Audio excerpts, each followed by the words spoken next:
अजितदादांचा जो ॲक्सिडेंट होता तो एक अपघात होता का घात होता?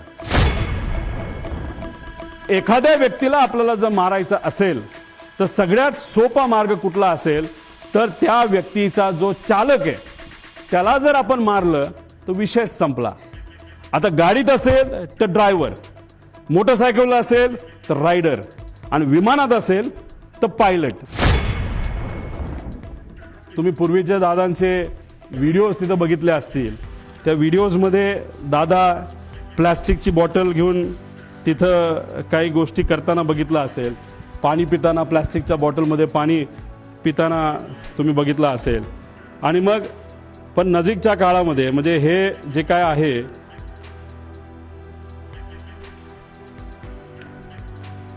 आता हे जे काय झालं ते झालं. ही गोष्ट कदाचित दादांच्या मनामध्ये असावी की कधीही काही होऊ शकतं. त्यामुळे गेल्या काही महिन्यांमध्ये दादा प्लॅस्टिक बॉटलवरनं दादा अशा बॉटलमध्ये त्या ठिकाणी आले होते. का आले होते, कशामुळे आले होते, ह्याच्यात काय करू शकता येत नाही. म्हणून तुमचे नजीकच्या काळामधले काही महिन्यातले जर तुम्ही त्यांचे व्हिडिओज बघितले, मागे सिक्युरिटीचा अधिकारी असतो उभा, तो सुद्धा त्यांचा विश्वासू, त्याच्या हातामध्ये काचीची बाटली असते. काका मात्र आमचे त्या ठिकाणी गेलेले आहेत. त्यामुळे काकांच्या बाबतीत काय घडलं हे मला तरी माहिती पाहिजे. त्यांना माहिती नको असेल तर तो त्यांचा विषय आहे. इथं मला राजकीय कुठंच काय बोलायचं नाही. घातपात आहे का तर त्याची शंका 100% आहे. हा प्रश्न प्रत्येक व्यक्तीला पडलेला आहे. काल मुंबईकडे येत असताना पिंपरी चिंचवडमध्ये जेव्हा माझी गाडी स्लो झाली, सिग्नल लागलं होतं, तेव्हा माझ्या लेफ्ट साईडला एका रिक्षा चालकाने त्याची रिक्षा थांबवली, खाली उतरला आणि माझी काच वर होती त्यामुळे काचेवर त्याने आवाज केला. काच खाली घेतल्यानंतर त्याने सांगितलं, अहो 9 तारखेला तुम्ही संध्याकाळी अजितदादांबद्दल काहीतरी सांगणार होता ॲक्सिडेंटबद्दल, त्याचं काय झालं? मी त्यांना सांगितलं काल नाही, म्हणजे 9 तारखेला नाही तर 10 तारखेला मी या बाबतीत मला काय वाटतं हे तिथं सांगणार आहे. या प्रेस कॉन्फरन्सच्या माध्यमातून आणि तुमच्या सर्वांच्या मदतीने लोकांपर्यंत मी आता पोहोचतोय. काही लोकांनी भावनिक होऊन काही व्हिडिओ टाकलेत. ते व्हिडिओ कसे आहे की दादा परत येतील. 6 जण विमानामध्ये होते, 6वी व्यक्ती दादा होते. जी बॉडी तिथं सापडली ती दादांची नव्हतीच. दादा आज येतील, उद्या येतील. मला त्यांना सांगायचं आहे की आज जर दादा परत आले तर मी सुद्धा त्यांना घट्ट मिठी मारेल. पण ॲक्सिडेंट झाल्यानंतर 6 दिवस दररोज जेव्हा मी उठत होतो तेव्हा मला असं वाटत होतं काहीतरी घाणेरडं स्वप्न मी तिथं बघितलेलं आहे की दादांचा ॲक्सिडेंट झाला आणि ते फक्त स्वप्नच होतं आणि खऱ्या अर्थाने ही गोष्ट घडली नाही असं कुठेतरी मला तिथं वाटत होतं. कधीपर्यंत? जेव्हा दादांचा एक स्वेटर तो सुद्धा जळलेला, त्यांची चप्पल, त्यांचं घड्याळ जे दररोज ते घालायचे आणि ते घड्याळ दादा कधी पण त्यांचा जो वेळ असतो ते 15 मिनिटं पुढे ठेवायचे. 9 वाजलं त्या घड्याळात वाजले होते आणि ते जळलेलं घड्याळ बंद पडलेलं तिथं मी बघितलं. आणि जे कोणी तिथं बघत होते त्यांच्या डोळ्यात अक्षरशः अश्रू होतं. कोणी निशब्द झाले होते, कोणाला काहीच बोलता येत नव्हतं. त्यामुळे मला सर्व लोकांना एवढंच सांगायचं आहे की जी घटना झाली नाही, जे दादांना झालं नाही आपल्या सर्वांना वाटतं तसं नसून ही घटना झाली आहे. आणि आज दादा आपल्यामध्ये नसले तरी सुद्धा विचाराने ते आपल्या सर्वांबरोबर आहेत. ते हे एक प्रेझेंटेशन इथं मी तुमच्या सर्वांसाठी केलेलं आहे. या प्रेझेंटेशनमध्ये मी स्वतः, माझी टीम, मित्र, ज्यांच्या कोणाकडे पर्यंत मी पोचू शकलो त्यांच्याकडनं जी माहिती आम्हाला मिळाली ती माहिती या प्रेझेंटेशनच्या माध्यमातून आपल्या सर्वांपर्यंत आणण्याचा प्रामाणिकपणे प्रयत्न केलेला आहे. काही लोक म्हणतील ही कुठून आणली, कशी आणली? ही आम्ही आणली आहे. अजितदादांच्या प्रेमापोटी ही माहिती आम्ही गोळा केलेली आहे. मी सरकारमध्ये नाही, आम्ही सरकारमध्ये नसलो तरी जे काही जमलं, कारण का शेवटी दादा असतील, साहेब असतील, आम्हा सर्वांना एवढंच सांगितलेलं आहे की प्रयत्न करत राहावा. आणि तो प्रयत्न या प्रेझेंटेशनच्या माध्यमातून हाच केलेला आहे की खरं काय घडलं याची माहिती लोकांना पाहिजे, आम्हाला माहिती पाहिजे, म्हणून हा प्रामाणिक असा प्रयत्न तिथं केलेला आहे. माझ्यासारख्या छोट्याशा कार्यकर्त्याला जर एवढं जमत असेल तर मला असं वाटतं की जर सगळ्या रिसर्च एजन्सी, इन्व्हेस्टिगेशन एजन्सी जर सरकारने नाही तर सरकारमध्ये असणाऱ्या लोकांनी जर लावल्या तर लवकरात लवकर आपल्याला या बाबतीतलं रहस्य हे त्या ठिकाणी कळू शकतं. सुरुवात करत असताना आता दादांचा मुंबई ते बारामतीचा विमान प्रवास थोडक्यात दिलेला आहे. 210 किलोमीटर विमानाचं अंतर त्यांना तिथं कव्हर करायचं होतं.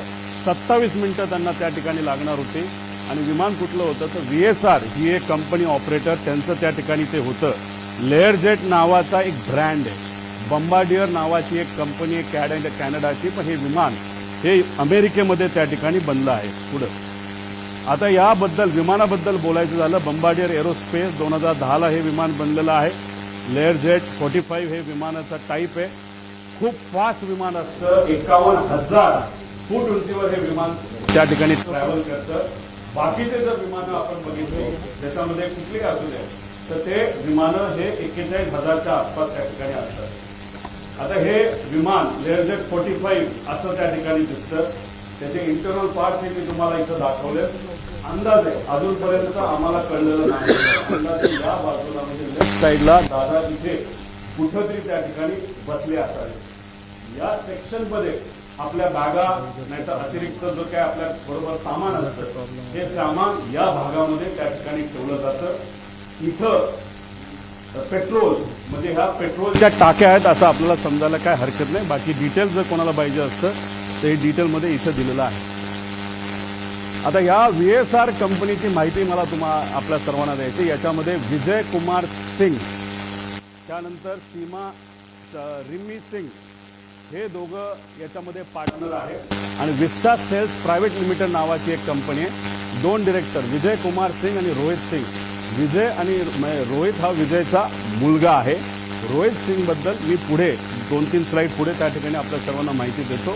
याच्यामध्ये जर बघितलं तर हे 3 शेअर होल्डर इथं दिसतात. पण या खोलामध्ये जर गेलो विस्टा सेल्स प्रायव्हेट लिमिटेडमध्ये 27 वेगवेगळे शेअर होल्डर आहेत. ह्याच्यात जर खूप खोलात आपण गेलो तर कोणाची कंपनी आहे, कोण तिथं शेअर होल्डर आहे, विमान कोणाचे हे तिथं आपल्या सर्वांना कळेल. पण याच्या खोलामध्ये तिथं आम्ही जात नाही. त्या पद्धतीची माहिती आमच्यापर्यंत आहे. पण अजून खोलात जाऊन जर उद्या जाऊन लागलं तर ती माहिती आपल्या सर्वांना आम्ही देऊ शकतो. त्यानंतर या कंपनीकडनं या कंपनीचं म्हणजे VSRचं तसं बघितलं तर लेअर जेटच्या बाबतीत त्यांची मोनोपोली आहे या देशामध्ये. सगळ्यात जास्त लेअर जेटचे विमानं जर कोणाकडे असतील तर ते VSR नावाच्या कंपनीकडनं. विजय कुमार सिंग एक छोट्या कंपनीमध्ये काम करायचे, पण नंतर कष्ट केले असतील नाहीतर काय बऱ्याच काय गोष्टी झाल्या असतील, त्यांनी स्वतःची VSR नावाची ही कंपनी तिथं सुरू केलेली आहे. पुढे आता अपघाताच्या दिवसाची टाइमलाईन जर आपण बघितली तर 7:02 तिथं जो क्रू असतो म्हणजे पायलट, अटेंडंट हे सगळे तिथं 7:02 तिथं पोहोचले. कॅप्टननी चेक केलं बारामती एअरपोर्टला, तिथं फोन केला असेल, माहिती घेतली असेल, ATCशी बोलणं झालं असेल, बाबा तिथं विजिबिलिटी आहे का असा प्रश्न तिथं केल्यानंतर तिथं ऑल ओके 7:10 सांगण्यात आलं. 7:17 दीपक जाधव, विदीप जाधव जे त्यांचे PSO होते दादांचे, हे तिथं पोहोचले होते. 7:50 दादा विमानतळाकडे पोहोचले. 7:56 विमान मुंबई विमानतळ रडारच्या संपर्कात आलं. ही मुंबईच्या ATCला सांगितलं आता आम्ही टेक ऑफ करायला तयार आहे. 8:10 आणि 51 सेकंदला हे टेक ऑफ झालं. तुम्ही म्हणताल या बाजूला काय, या बाजूला काय याची माहिती थोड्या वेळानंतर मी आपल्या सर्वांना देतो. पण ही माहिती अतिशय महत्वाची आहे. एका ग्रुप चॅटची ही माहिती आहे आणि त्या ग्रुप चॅटवर खूप काही आपल्याला पुढे जाऊन कळणार आहे. नाव फक्त दिलंय, पुढचा नंबर तिथं मी दिलेला नाही, पण नंबर सुद्धा तिथं आहे. एका ऍक्च्युअल ग्रुप चॅट मधले हे स्नॅपशॉट तिथं काढलेले. त्या ग्रुप चॅटमध्ये अधिकारी सुद्धा असतात, पीए सुद्धा असतात. त्याबद्दलची माहिती मी पुढे तुम्हा सर्वांना देतो. आता विमान 8:22 विमान लोणावळा जवळच्या आसपास त्या ठिकाणी तिथं असेल. 8:25 विमान पुणे जवळ, पुणे शहराजवळ असेल. 8:30 विमान यवत हे जे गाव आहे त्याच्या आसपास असेल. 8:32 सुपे म्हणून गाव, सुपे जळगाव गाव हे बारामतीमध्ये आहे, तिथं असेल. 8:43 ते 8:45 दरम्यान दुर्दैवी घटना, खरंच जी घटना अतिशय आपल्या डोळ्यांमध्ये पाणी आणते ती घटना या टाइमच्या वेळेस त्या ठिकाणी घडली. 9 वाजता दादा गंभीर जखमी आहेत. ऍक्सिडेंट झाला हे तुम्हा आम्हाला कळलं होतं, पण आमच्या सगळ्यांच्या मनात असं होतं की जखमी आहेत, हॉस्पिटलमध्ये आहेत, पण जिवंत आहेत, अशी कुठली बातमी आमच्या कानामध्ये यावी. तशी 9 वाजता ती बातमी सुरू होती. पण 9:45 पहिली बातमी आली ती म्हणजे दादांच्या निधनाची, जी ऐकल्यानंतर अक्षरशः मन पण सुन्न झालं आणि डोकं सुद्धा सुन्न त्या ठिकाणी झालं. आता ही माहिती म्हणजे हा जो प्रवास आहे, हा प्रवास हे जे एक सॉफ्टवेअर आहे नाहीतर ऍप आहे, ज्याच्याकडे विमान असेल त्यांना हे ऍप उघडता येईल. जो पायलट असेल हे ऍप उघडता येईल. युनिव्हर्सल ऍप आहे, याच्यामध्ये तुम्हाला सगळ्या विमानाची माहिती तिथं कळू शकते. त्याच्यात जर आपण गेला तर ह्याच्यामध्ये हे किती वर्षापूर्वीचं विमान होतं, तर 16 वर्षापूर्वीचं ही सगळी माहिती असते. ह्याच्या आधी 2 दिवस म्हणजे 26 आणि 25 हे विमान कुठं गेलं होतं, मुंबई सुरतला एकदा गेलं, परत सुरत मुंबईला तिथं गेलं. म्हणजे हा जो विमानाचा प्रवास आहे, ही घटना घडायच्या आधी तर सुरतला हे विमान तिथं जाऊन आलं होतं. आता हे महाशय म्हणजे हे जे मालक आहेत सिंग यांनी काय स्टेटमेंट दिलं, विमान चांगल्या स्थितीत होते आणि मेंटेन्ड होते, हा सगळ्यात महत्वाचा मुद्दा तिथं आहे. वैमानिक अनुभवी होते, हा दुसरा महत्वाचा मुद्दा त्याच्यामध्ये आहे. अपघात विजिबिलिटी इश्यूमुळे झाल्याची शक्यता आहे, हाही मुद्दा त्याच्यामध्ये त्या ठिकाणी आहे. आता या आमच्या ताई बारामतीच्या आहेत, त्यांचं काय स्टेटमेंट हे थोडंसं तुम्ही ऐकून घ्यावं. गावाकडून आलं होतं, पूर्ण असा विमानाचा आवाज वेगळाच येत होता नेहमी. म्हणजे यांचं आणि तिथं असणारे बरेच काही हे आहेत की त्यांचं असं मत होतं की रोज तिथं जे पायलटला शिकवलं जातं त्याची विमानं रोज ये जा करत असतात. दादांची विमानं बऱ्याच वेळा आलेली आहेत, मोठ्या मोठ्या व्यावसायिकांची विमानं आलेली, पण हे विमान जेव्हा त्या गावाच्या वरून गेलं होतं, एक तिथे जवळून गेलं होतं आणि त्याचा आवाज थोडा वेगळा आला होता. म्हणजे कदाचित मेंटेनन्सचा हा मुद्दा असू शकतो पुढे. आता हा व्हिडिओ तुम्ही डिटेलमध्ये बघा. हा व्हिडिओ एका ग्रामपंचायतीचा व्हिडिओ आहे. हे गोल दाखवलंय, तो जे विमान आलं सरळ झालं, ते तिथं टिल झालं आणि दुर्दैवी 11 सेकंदात ते खाली आपल्या सगळ्यांना पडलेला आणि तो स्फोट झालेला त्या ठिकाणी बघायला मिळाला. म्हणजे हा सगळा सीसीटीव्ही फुटेज हा आपल्या सर्वांना बघायला मिळतो आणि हे झालं, हे सीसीटीव्ही फुटेज आपल्याला मिळालं म्हणून आता आपण सर्वजण चर्चा करू शकतोय. हे सीसीटीव्ही फुटेज आलं नसतं तर जसं इतर प्लेन क्रॅश बद्दल नुसतं मोघमच बोललं जातं, तसंच कदाचित या बाबतीत सुद्धा दुर्दैवाने बोललं जाऊ शकलं असतं. पण हा सीसीटीव्ही फुटेज आपल्या सर्वांसाठी अतिशय महत्वाचा आहे. आता याच्यामध्ये आपल्याला प्रश्न काय पडतात, म्हणजे मालक तर बोलून गेला की काय झालं असावं हे असेल, तर ह्याच्यामध्ये विमान काय बिघाड, म्हणजे ह्याच्यामध्ये काय बिघाड झाला होता ज्याच्यामुळे ते विमान स्टॉल झालं. स्टॉल झालं म्हणजे बंद पडून ते एका बाजूला त्या ठिकाणी वळलं. तर का ते स्टॉल झालं, असं का झालं? मेकॅनिकल फेल्युअर झाला असेल का? त्यानंतर टेक ऑफ पूर्वी विमान चेक करण्यात आले होते का? आपण कधी गाडी घराच्या बाहेर काढत असताना पेट्रोल आहे का, ऑइल आहे का, ह्या बेसिक गोष्टी बघतो. तसं विमान उडत असताना, उडवायच्या आधी त्याच्यामध्ये टेक ऑफ पूर्वी विमानाचं इन्स्पेक्शन एक मेकॅनिकल अधिकारी करत असतो. त्याचं कामच तेवढं असतं की विमान नीट आहे का, सगळ्या केबल लागल्यात का. जसं की लिफ्ट आपल्या घरी असेल नाही तर ऑफिसमध्ये असेल आणि त्याचं इन्स्पेक्शन जर करायचं असेल तर त्या ज्या केबल आहेत त्या नीट आहेत का, बटणं नीट दाबली जातात का, आणि समजा जर लाईट गेली तर लिफ्ट ऑटोमॅटिकली एका फ्लोअरला येऊन थांबते का, हे जे बेसिक लिफ्टमध्ये चेक केले जातात. हे तर 51,000 फीटला उडणारं विमान आहे आणि ह्याचं चेकअप तर करावाच लागतो. हे DGCA सुद्धा सांगितलेलं आहे. जगातल्या प्रत्येक देशामध्ये हे आपल्याला तिथं फॉलो करावं लागतं. त्यामुळे टेक ऑफ पूर्वी याचं काय चेकअप झालं होतं का? चेक करणारे कर्मचाऱ्यांना आता आपल्याला पकडावं लागणार आहे, बोलावं लागणार आहे, चर्चा करावी लागणार. ते आम्ही करू शकत नाही, पण जी कुठली एजन्सी आता सरकारने दिलेली आहे त्या एजन्सीला तिथं असणारे जे कोणी चेक करणारे कर्मचारी आहेत त्यांच्याशी तिथं आपल्याला बोलावं लागेल. टेक लॉग हा प्रत्येक विमानाचा टेक लॉग हा केला जातो. टेक लॉग असेल तो जो अधिकारी आहे मेकॅनिकल इन्चार्ज तो सही करतो आणि विमान चालक जे असतात को पायलट आणि मेन पायलट हे त्याच्यावर तिथं सही करतात. टेक लॉग सुद्धा आता आपल्याला शोधायचं आहे आणि विमान हे जे होतं ते एअरवर्दी होतं का, म्हणजे विमान उडण्याच्या लायकीचं होतं का, असा एक वेगळा रिपोर्ट हा डीजीसीएचा असतो. तो सुद्धा तिथं बघण्याची जरूरत आहे. रुटीन लाईन मेंटेनन्स हा करावा लागतो. एक मेन मेंटेनन्स, इंजिन काढावं लागतं, घालावं लागतं, ऑइल चेक करावं लागतं सगळं. आणि त्यानंतर हा रुटीन मेंटेनन्स, कुठलंही प्रवास झाल्यानंतर ते विमान चेक करावं लागतं, त्याला रुटीन मेंटेनन्स बघावं लागतं. आणि हे अतिशय क्रिटिकल एरिया असतो हा पोलिसांचा विमानाचा. तिथं सगळीकडे सीसीटीव्ही कॅमेरा असतात. तिथं मोठ्या मोठ्या इंडस्ट्रियलिस्टचे विमानं ठेवलेली असतात आणि तिथं सगळीकडे हँगरच्या बाहेर आणि हँगरच्या आत सीसीटीव्ही कॅमेरा त्या ठिकाणी असतात. त्यामुळे ते सीसीटीव्ही कॅमेरा कुठे आहेत, कसे आहेत, कोण मेंटेन करत होतं, खरंच विमानाला कुणी हात लावला होता का, चेकिंग झालं होतं का, हे सगळं तिथं बघण्याची आपल्या सर्वांना जरूरत आहे. आणि विमानाचा हेवी बेस मेंटेनन्स हा कधी केला, कसा केला, काय केला, त्याला विमान कंपनीली सुद्धा शेड्यूल दिला असतं आणि त्या शेड्यूल प्रमाणेच आपल्याला मेंटेनन्स हा करावा लागतो. ते झालं होतं का, त्याचा रिपोर्ट कुठे आहे. आणि हे रिपोर्ट का मागतोय, कारण का हे जे व्हीएसआर कंपनी आहे त्या व्हीएसआर कंपनीमध्ये अनेक एक्स डीजीसीआयचे लोक काम करतात, नाही तर त्यांचे कन्सल्टंट आहेत.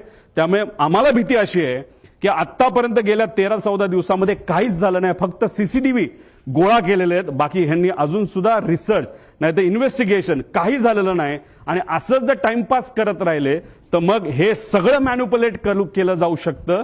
हे सगळे खोटे रिपोर्ट हे केले जाऊ शकतात. त्यामुळे रिपोर्टवर फक्त विश्वास ठेवून चालणार नाही, सगळे सीसीटीव्ही आपल्याला त्या ठिकाणी बघावं लागतील. आता ह्याच्यामध्ये या कंपनीचा इतिहास आपण तिथं बघू. तुम्हाला आठवत असेल 2023ला एक ऍक्सिडेंट झाला होता. ते कुठलं विमान होतं, लेअर जेटचं विमान होतं. बघा इथं आता ते विमान तुम्हाला क्लिअरली दिसेल नाही दिसेल माहित नाही, हे पडलं, हे घसरत गेलं, पाऊस तिथं पडत होता, स्पीड खूप होतं, विमानचा टाईप लेअर जेटचाच होता. आता काही लोक लगेच टीव्हीवर बोलायला लागले होते की अरे बारामतीचं जे विमान आहे त्या ILS सिस्टम नाहीये, असं बरेच रिसर्च अभ्यासू लोक म्हणायला लागले. बरोबर आहे, पण त्याच विमानतळावर बऱ्याच वेळा अनेक वेळा मोठे इंडस्ट्रियलिस्ट पासून सगळे तिथं उतरलेले आहेत ILS सिस्टम नसताना. आणि ILS सिस्टम बद्दल आपण चर्चा करतोय तर हा ऍक्सिडेंट जिथं झाला मुंबईला, तिथं तर हायली ऍडव्हान्स सिस्टम आहे, ILS सिस्टम सुद्धा आहे, तरी सुद्धा हा अपघात झाला कसा. त्यामुळे फक्त ILS सिस्टम बारामतीला नाही म्हणून ते ढकलून त्या ठिकाणी चालणार नाही. आता हा ऍक्सिडेंट झाला, कसा झाला, काय झाला, व्हिजिबिलिटी वर ढकलून मोकळे झाले विमानाचे, अजून पाऊस होता, हे होतं. मग ILS सिस्टम असताना पाऊस होताना सुद्धा बाकी विमानं लँड होऊ शकत होते. मग आमच्या VSR या कंपनीचं लेअर जेटचं विमान का लँड होऊ शकलं नाही आणि का घसरत गेलं, याचा अभ्यास कुठं ना कुठं त्या ठिकाणी करावा लागेल. 2023चा हा विषय. मग आतापर्यंत रिपोर्ट आला असेल, आतापर्यंत एन्क्वायरी क्लिअर झाली असेल, तो रिपोर्ट मीडियाकडे आला असेल, तो रिपोर्ट कंपनीली जे लोक आत होते, ज्या कंपनीली ते भाड्यावर घेतलं होतं त्या लोकांना दिला असेल, अशी अपेक्षा आपण करू. कारण 2 वर्ष एवढा मोठा अपघात होऊन हे कुठेही रिपोर्ट कुणी दाबू शकत नाही. बघूया काय झालं पुढं. दुर्दैव असं 2023ला हा अपघात झाला पण आतापर्यंत त्याचा रिपोर्ट आलेला नाही. अजितदादांचा दुर्दैवी ऍक्सिडेंट झाल्यानंतर त्या बातम्या जेव्हा अख्ख्या देशामध्ये तुमच्या माध्यमातून त्या ठिकाणी केल्या गेल्या तेव्हा कुठेतरी डीजीसीएला तिथं जाग आली आणि final report soon in September 2023 Mumbai layer jet असं सांगण्यात आलं. म्हणजे कुठेतरी VSRचा एक होल्ड आहे डीजीसीएवर, असं आमच्या सगळ्यांचं मत आहे. म्हणून एवढा मोठा रिपोर्ट होऊन त्या ठिकाणी तो दाबण्यात आला. मग का हा रिपोर्ट दाबण्यात आला? हा रिपोर्ट जर आतापर्यंत आला असता, तो जर सरकारपर्यंत पोहोचला असता, तर मग काही गोष्टींमध्ये बदल होऊ शकले असते. आणि मग आज आपले अजितदादा, माझे काका, हे आज आपल्या सर्वांमध्ये इथं असू शकले असते. पण हा रिपोर्ट न झाला, न त्याच्यावर चेक झालं, कसं घडलं याचा कुठेही अभ्यास त्या ठिकाणी झाला नाही. हा रिपोर्ट आजपर्यंत दाबला असं आमच्या सगळ्यांचं त्याच्यामध्ये म्हणणं आहे. बरं ठीक आहे, भारताने हा रिपोर्ट दाबला. मग आता इंटरनॅशनल लेवलला काय झालं ह्याचा अभ्यास तुम्ही बघूया. EASA European aviation safety agency, ह्यातले काही विमान आहेत, लेगेसी आहे, ग्लोबल आहे, जे विमानं दुबईला पण पोहोचू शकतात, लंडनला सुद्धा पोहोचू शकतात, एवढी मोठी विमान आहेत. तुम्ही बघितलं असेल जेव्हा माझ्या मतदारसंघामध्ये एक फार मोठे क्रिकेटर हे आले होते, एक फार मोठं विमान घेऊन तिथे मी गेलो होतो आणि ते विमान हे लंडनला सुद्धा लँड होतं आणि ते कोणाचं होतं, ते VSRचं होतं. मग हे विमान लंडनला तिथं पोहोचत असेल, नाही तर युरोपमध्ये तिथं जात असेल, जेव्हा ही घटना भारतामध्ये, महाराष्ट्रामध्ये, मुंबईमध्ये घडली 2023ची, त्याची दखल युरोपियन एव्हिएशन सेफ्टी एजन्सीने घेतली आणि एजन्सीने VSRला विचारलं, अरे बाबा तुला TCO थर्ड कंट्री ऑपरेटर म्हणून आम्ही परवानगी दिलेली आहे, तुम्ही आमच्याकडे लँड होऊ शकता, पण ही घटना घडली कशी याचा रिपोर्ट आम्हाला तू दे, सेफ्टी तू करतो काय करतो कशा, या बाबतीत आम्हाला थोडी तरी माहिती दे. दुर्दैवाने आतापर्यंत ती माहिती ही या मोठ्या एजन्सीला, या VSR कंपनीला दिलेली नाही. तिथे सुद्धा हे दाबण्यात आलं आणि कुठंतरी काहीतरी गोष्ट लपवण्यात आली आणि त्यांनी सांगितलं लेवल 1 ची त्रुटी असल्याच्या कारणाने EASA कडून VSRचा परवाना रद्द झाला. लेवल 1 म्हणजे काय, सगळ्यात बेसिक सेफ्टी ज्याच्यामुळे ऍक्सिडेंट होऊ शकतो, विमान पडू शकतं, माणूस जाऊ शकतो, याला लेवल 1 ची सेफ्टी त्याच्यामध्ये म्हणतात आणि ते तिथं झालं. आता there is major non compliance, त्याने हे direct serious risk to flight safety, immediate corrective action required, त्याशिवाय आम्ही उडून देणार नाही असं युरोपियन एजन्सीने सांगितलं. आणि त्यांनी काय केलं, सस्पेंडेड ऑपरेशन, ग्राउंडेड एअरक्राफ्ट, सगळे अप्रुव्हल्स आणि सर्टिफिकेट काढून टाकले, सगळा मेंटेनन्स आणि त्याच्या फ्लाईट ऍक्टिव्हिटीज त्या युरोपमध्ये होत्या सगळ्या बंद करून टाकल्या. आता हे जर युरोपची कंपनी करू शकते, हे महाराष्ट्रात घडलं, देशात घडलं, तरी VSR अजूनपर्यंत का विमानं उडवते असा प्रश्न आमच्या सगळ्यांचा आहे. माझे काका गेले, आपले दादा त्याच्यात गेले, पण आज VSRच्या माध्यमातून CMांची फ्लाईट तिथे घेतल्या जातात, सगळ्या मंत्र्यांच्या फ्लाईट घेतल्या जातात, तिथं दुसरे उपमुख्यमंत्र्यांच्या फ्लाईट घेतल्या जातात. त्यांच्या सेफ्टीबद्दल तर आपण विचार केला पाहिजे. एक नेता आमचा गेला, पण बाकी नेत्यांचं काय? मग ह्या VSRला अजूनपर्यंत का परवानगी दिली जाते? त्यांचा एवढा होल्ड की अजितदादांचा ऍक्सिडेंट होऊन सुद्धा त्यांना तिथं थांबवलं जात नाही. ESA सारख्या मोठ्या एजन्सीली त्यांचा रद्द परवाना करून सुद्धा त्यांना तिथं परवानगी दिली जाते. तर एवढं फेवर VSRला का केलं जातं असं आमचं मत आहे. मग आम्ही काय केलं, एक्स पायलट, जे पायलट VSR कंपनीमध्ये काम करत होते, जे इंजिनियर VSR कंपनीमध्ये काम करत होते, DGCAचे एक्स अधिकारी जे VSRला ओळखून होते, या सर्व लोकांची चर्चा केल्यानंतर, तुमच्यातले काही अभ्यासू आणि रिसर्च करणारे पत्रकार सुद्धा अशा लोकांना भेटल्यानंतर ह्या गोष्टी समोर आल्या. फ्लाईट ड्युटी टाइम लिमिटेशन, 12 तास गॅप लागतो. जर मी पायलट असेल आणि मी जर उडवलं असेल तर 12 तासानंतरच फ्लाईट उडू शकतो. पण ही कंपनी VSR कंपनी हे जे रिपोर्ट असतात FDTL हे मॅन्युपुलेट करतात. म्हणजे फक्त आकड्याचा खेळ त्या ठिकाणी केला जातो आणि 6 तासापूर्वी सुद्धा जर एखादा पायलट आला असेल तर त्याचा कदाचित इन्सेंटिव्ह दिलं जातं, नाही तर तुला नोकरीवरनं काढतो असं सांगितलं जातं आणि लगेचच त्याला तिथं विमानात बसवलं जातं. त्यानंतर कॉकपिट व्हॉइस रेकॉर्डिंग, म्हणजे एक असतो ब्लॅक बॉक्स. ब्लॅक बॉक्समध्ये फक्त आवाज स्टोअर होतो असं नाही, आवाजाबरोबर ते जे इक्विपमेंट्स आहे ते कसे बिहेव करत होते, कुठं काय एक्सेलरेशन होतं, स्पीड काय होतं, आपली पोझिशन काय होती, कुठला काटा कुठं होता, हे सगळं ब्लॅक बॉक्समध्ये तिथं येतं. पण नॉर्मली जर आपल्याला कॉकपिट व्हॉइस रेकॉर्डर हे साधे रेकॉर्डर असतात, त्यात कॉकपिटमध्ये काय झालं, संभाषण काय झालं याची माहिती आपल्याला देता येते. VSR मध्ये कॉकपिट व्हॉइस रेकॉर्डर सिस्टम हे बंद ठेवलं जातं. त्यानंतर चेकलिस्ट टेकलॉग हा मेंटेन नीट केला जात नाही, तर मॅन्युपुलेट केला जातो. स्टँडर्ड ऑपरेटिंग प्रोसिजर SOP त्यांचं कुठेही नाही. आणि कॉस्ट कटिंग मध्ये हे महाशय, ही कंपनी अतिशय माहिर आहे. त्याच्यामध्ये मेंटेनन्समध्ये कमतरता दाखवणं, नाही तर कुठलंही विमान, नाही तर हेलिकॉप्टर घ्या, ते हेलिकॉप्टर जर आपल्याला उडवायचं असेल तर त्याच्यामध्ये तास दिले जातात. 2200 तास ब्रँड टू ब्रँड, नाही तर 2500 तास. ते झाल्यानंतर इंजिन चांगलं असलं काही नसलं तर पूर्ण इंजिन 6 कोटी रुपयाचं एखाद्या सिंगल इंजिन हेलिकॉप्टरचं आपल्याला बदलावंच लागतं. तसं इथे असतं, पण या कंपनीकडनं तिथं टायमिंग हे कुठेतरी चेंज केले जातात, मॅन्युपुलेट केले जातात आणि त्यामुळेच कुठेतरी ही घटना घडतात असं आमच्या सगळ्यांचं त्याच्यामध्ये मत आहे. आता गो अराउंड, आता अजितदादांना घेऊन हे विमान फ्लाय करत होतं VVIP, म्हणजे ज्यांना झेड सिक्युरिटी, Z+ सिक्युरिटी आहे, अशा व्यक्तीला हे विमान घेऊन चाललं होतं. विमान उडत असताना जर तिथं व्हिजिबिलिटीचा इश्यू असेल नसेल तरी त्या पायलटला 2 स्टेशन द्यावं लागतात. एक जिथं चाललाय तिथं आणि बॅकअप एअरपोर्ट तुम्हाला सांगावं लागतं. कदाचित ह्यांनी मुंबई ते एअरपोर्ट दिलं असेल, नाही तर हैदराबाद तिथं दिलं असेल.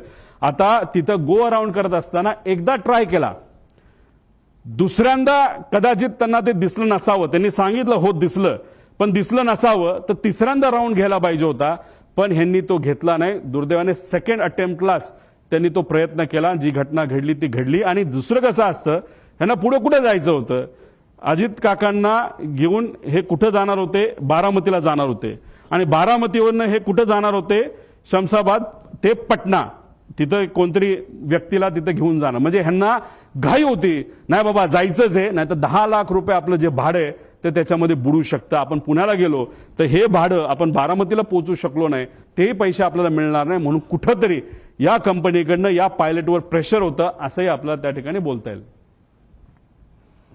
आता दुसरं स्टॉल वॉर्निंग सिस्टम, म्हणजे याच्यामध्ये एखादं विमान स्टॉल होण्यापूर्वी आपल्याला एक अंदाज येतो, काही ती गडबड त्याच्यामध्ये होते. हे विमान स्मार्ट विमान असतं आणि ह्याच्यातली ही जी काय स्टॉल वॉर्निंग सिस्टम आहे, आमचा प्रॉपर इंटेल आहे. आमचं काही लोकांशी तिथं बोलणं झालंय, फक्त त्यांनी सांगितलं आमचं कृपा करून तुम्ही नाव नका सांगू, आमच्या नोकऱ्या तिथं जातील. त्यांची चर्चा अशी, जे विमान अजित काकांना घेऊन तिथं ते ऍक्सिडेंट झालं त्याच्यामध्ये ही जी स्टॉल वॉर्निंग सिस्टम ती बंद होती. ती बंद असल्यामुळे काही गोष्टी आपल्याला आधीच कळल्या नाही आणि त्यामुळे ती घटना त्या ठिकाणी घडली असावी असं काही तज्ज्ञांचं तिथं मत आहे. आणि हेवी बेस मेंटेनन्स केलं कुणी, ह्याच्यासाठी आम्ही हे पुरावे त्या ठिकाणी मागतोय. पीटीटी पुश टू टॉक, म्हणजे तुमची वॉकी टॉकी असते, आपण बटन दाबतो, आपण बोलतो, पलीकडचं ऐकतो, तसं विमानामध्ये पीटीटी असतं. हे पीटीटी जेव्हा चालू होतं तेव्हा कॉकपिटमध्ये बटन दाबल्यानंतर जे जे काय चालू असतं, जसं की आता मी पोहोचतोय, आता लँड होतोय, मी पुढे तुम्हाला ट्रान्सक्रिप्ट दाखवेल, तर ते सगळं कळतं. तर जेव्हा मेन पायलट हा जर कपूर असेल तर पाठक ज्या पायलट होत्या ह्या को पायलट होत्या. को पायलट जनरली ते इंटरॅक्शन करतात एटीसीची. तेव्हा ती पीटीटी त्यांनी दाबलं होतं, तेव्हा त्या वातावरणामध्ये ते जेव्हा शेवटचं वाक्य ओ शिट होतं तेव्हा सुद्धा आणि त्याच्या आधी सुद्धा त्या विमानामध्ये कुठंच ही वॉर्निंग सिस्टीमचा आवाज येत नव्हता. पीटीटी दाबून सुद्धा शुकशुकाट होता, म्हणजे ही सिस्टम तिथं बंद होती असं आमचं त्या ठिकाणी म्हणणं आहे. आणि त्यासाठी जे एटीसीचं रेकॉर्डिंग आहे ते तुम्ही चेक केलं, पीटीटी दाबल्यानंतर त्याच्यामध्ये कुठेही ते वॉर्निंग तिथं आल्या नाहीत. आणि ब्लॅक बॉक्स जेव्हा रिकव्हर केला जाईल त्यानंतर आपल्याला बऱ्याच गोष्टी या बाबतीतला कळतील. आता दुसरा विषय असा आहे की हा व्हिडिओ तुम्ही ऐका, मग तुम्हाला त्या ठिकाणी मी सांगतो. आमच्या गावातनं उतरताना आमच्या गावात एक मंदिर आहे, त्या मंदिराच्या कळसाला सुद्धा टेकायची काही लोकांना शक्यता.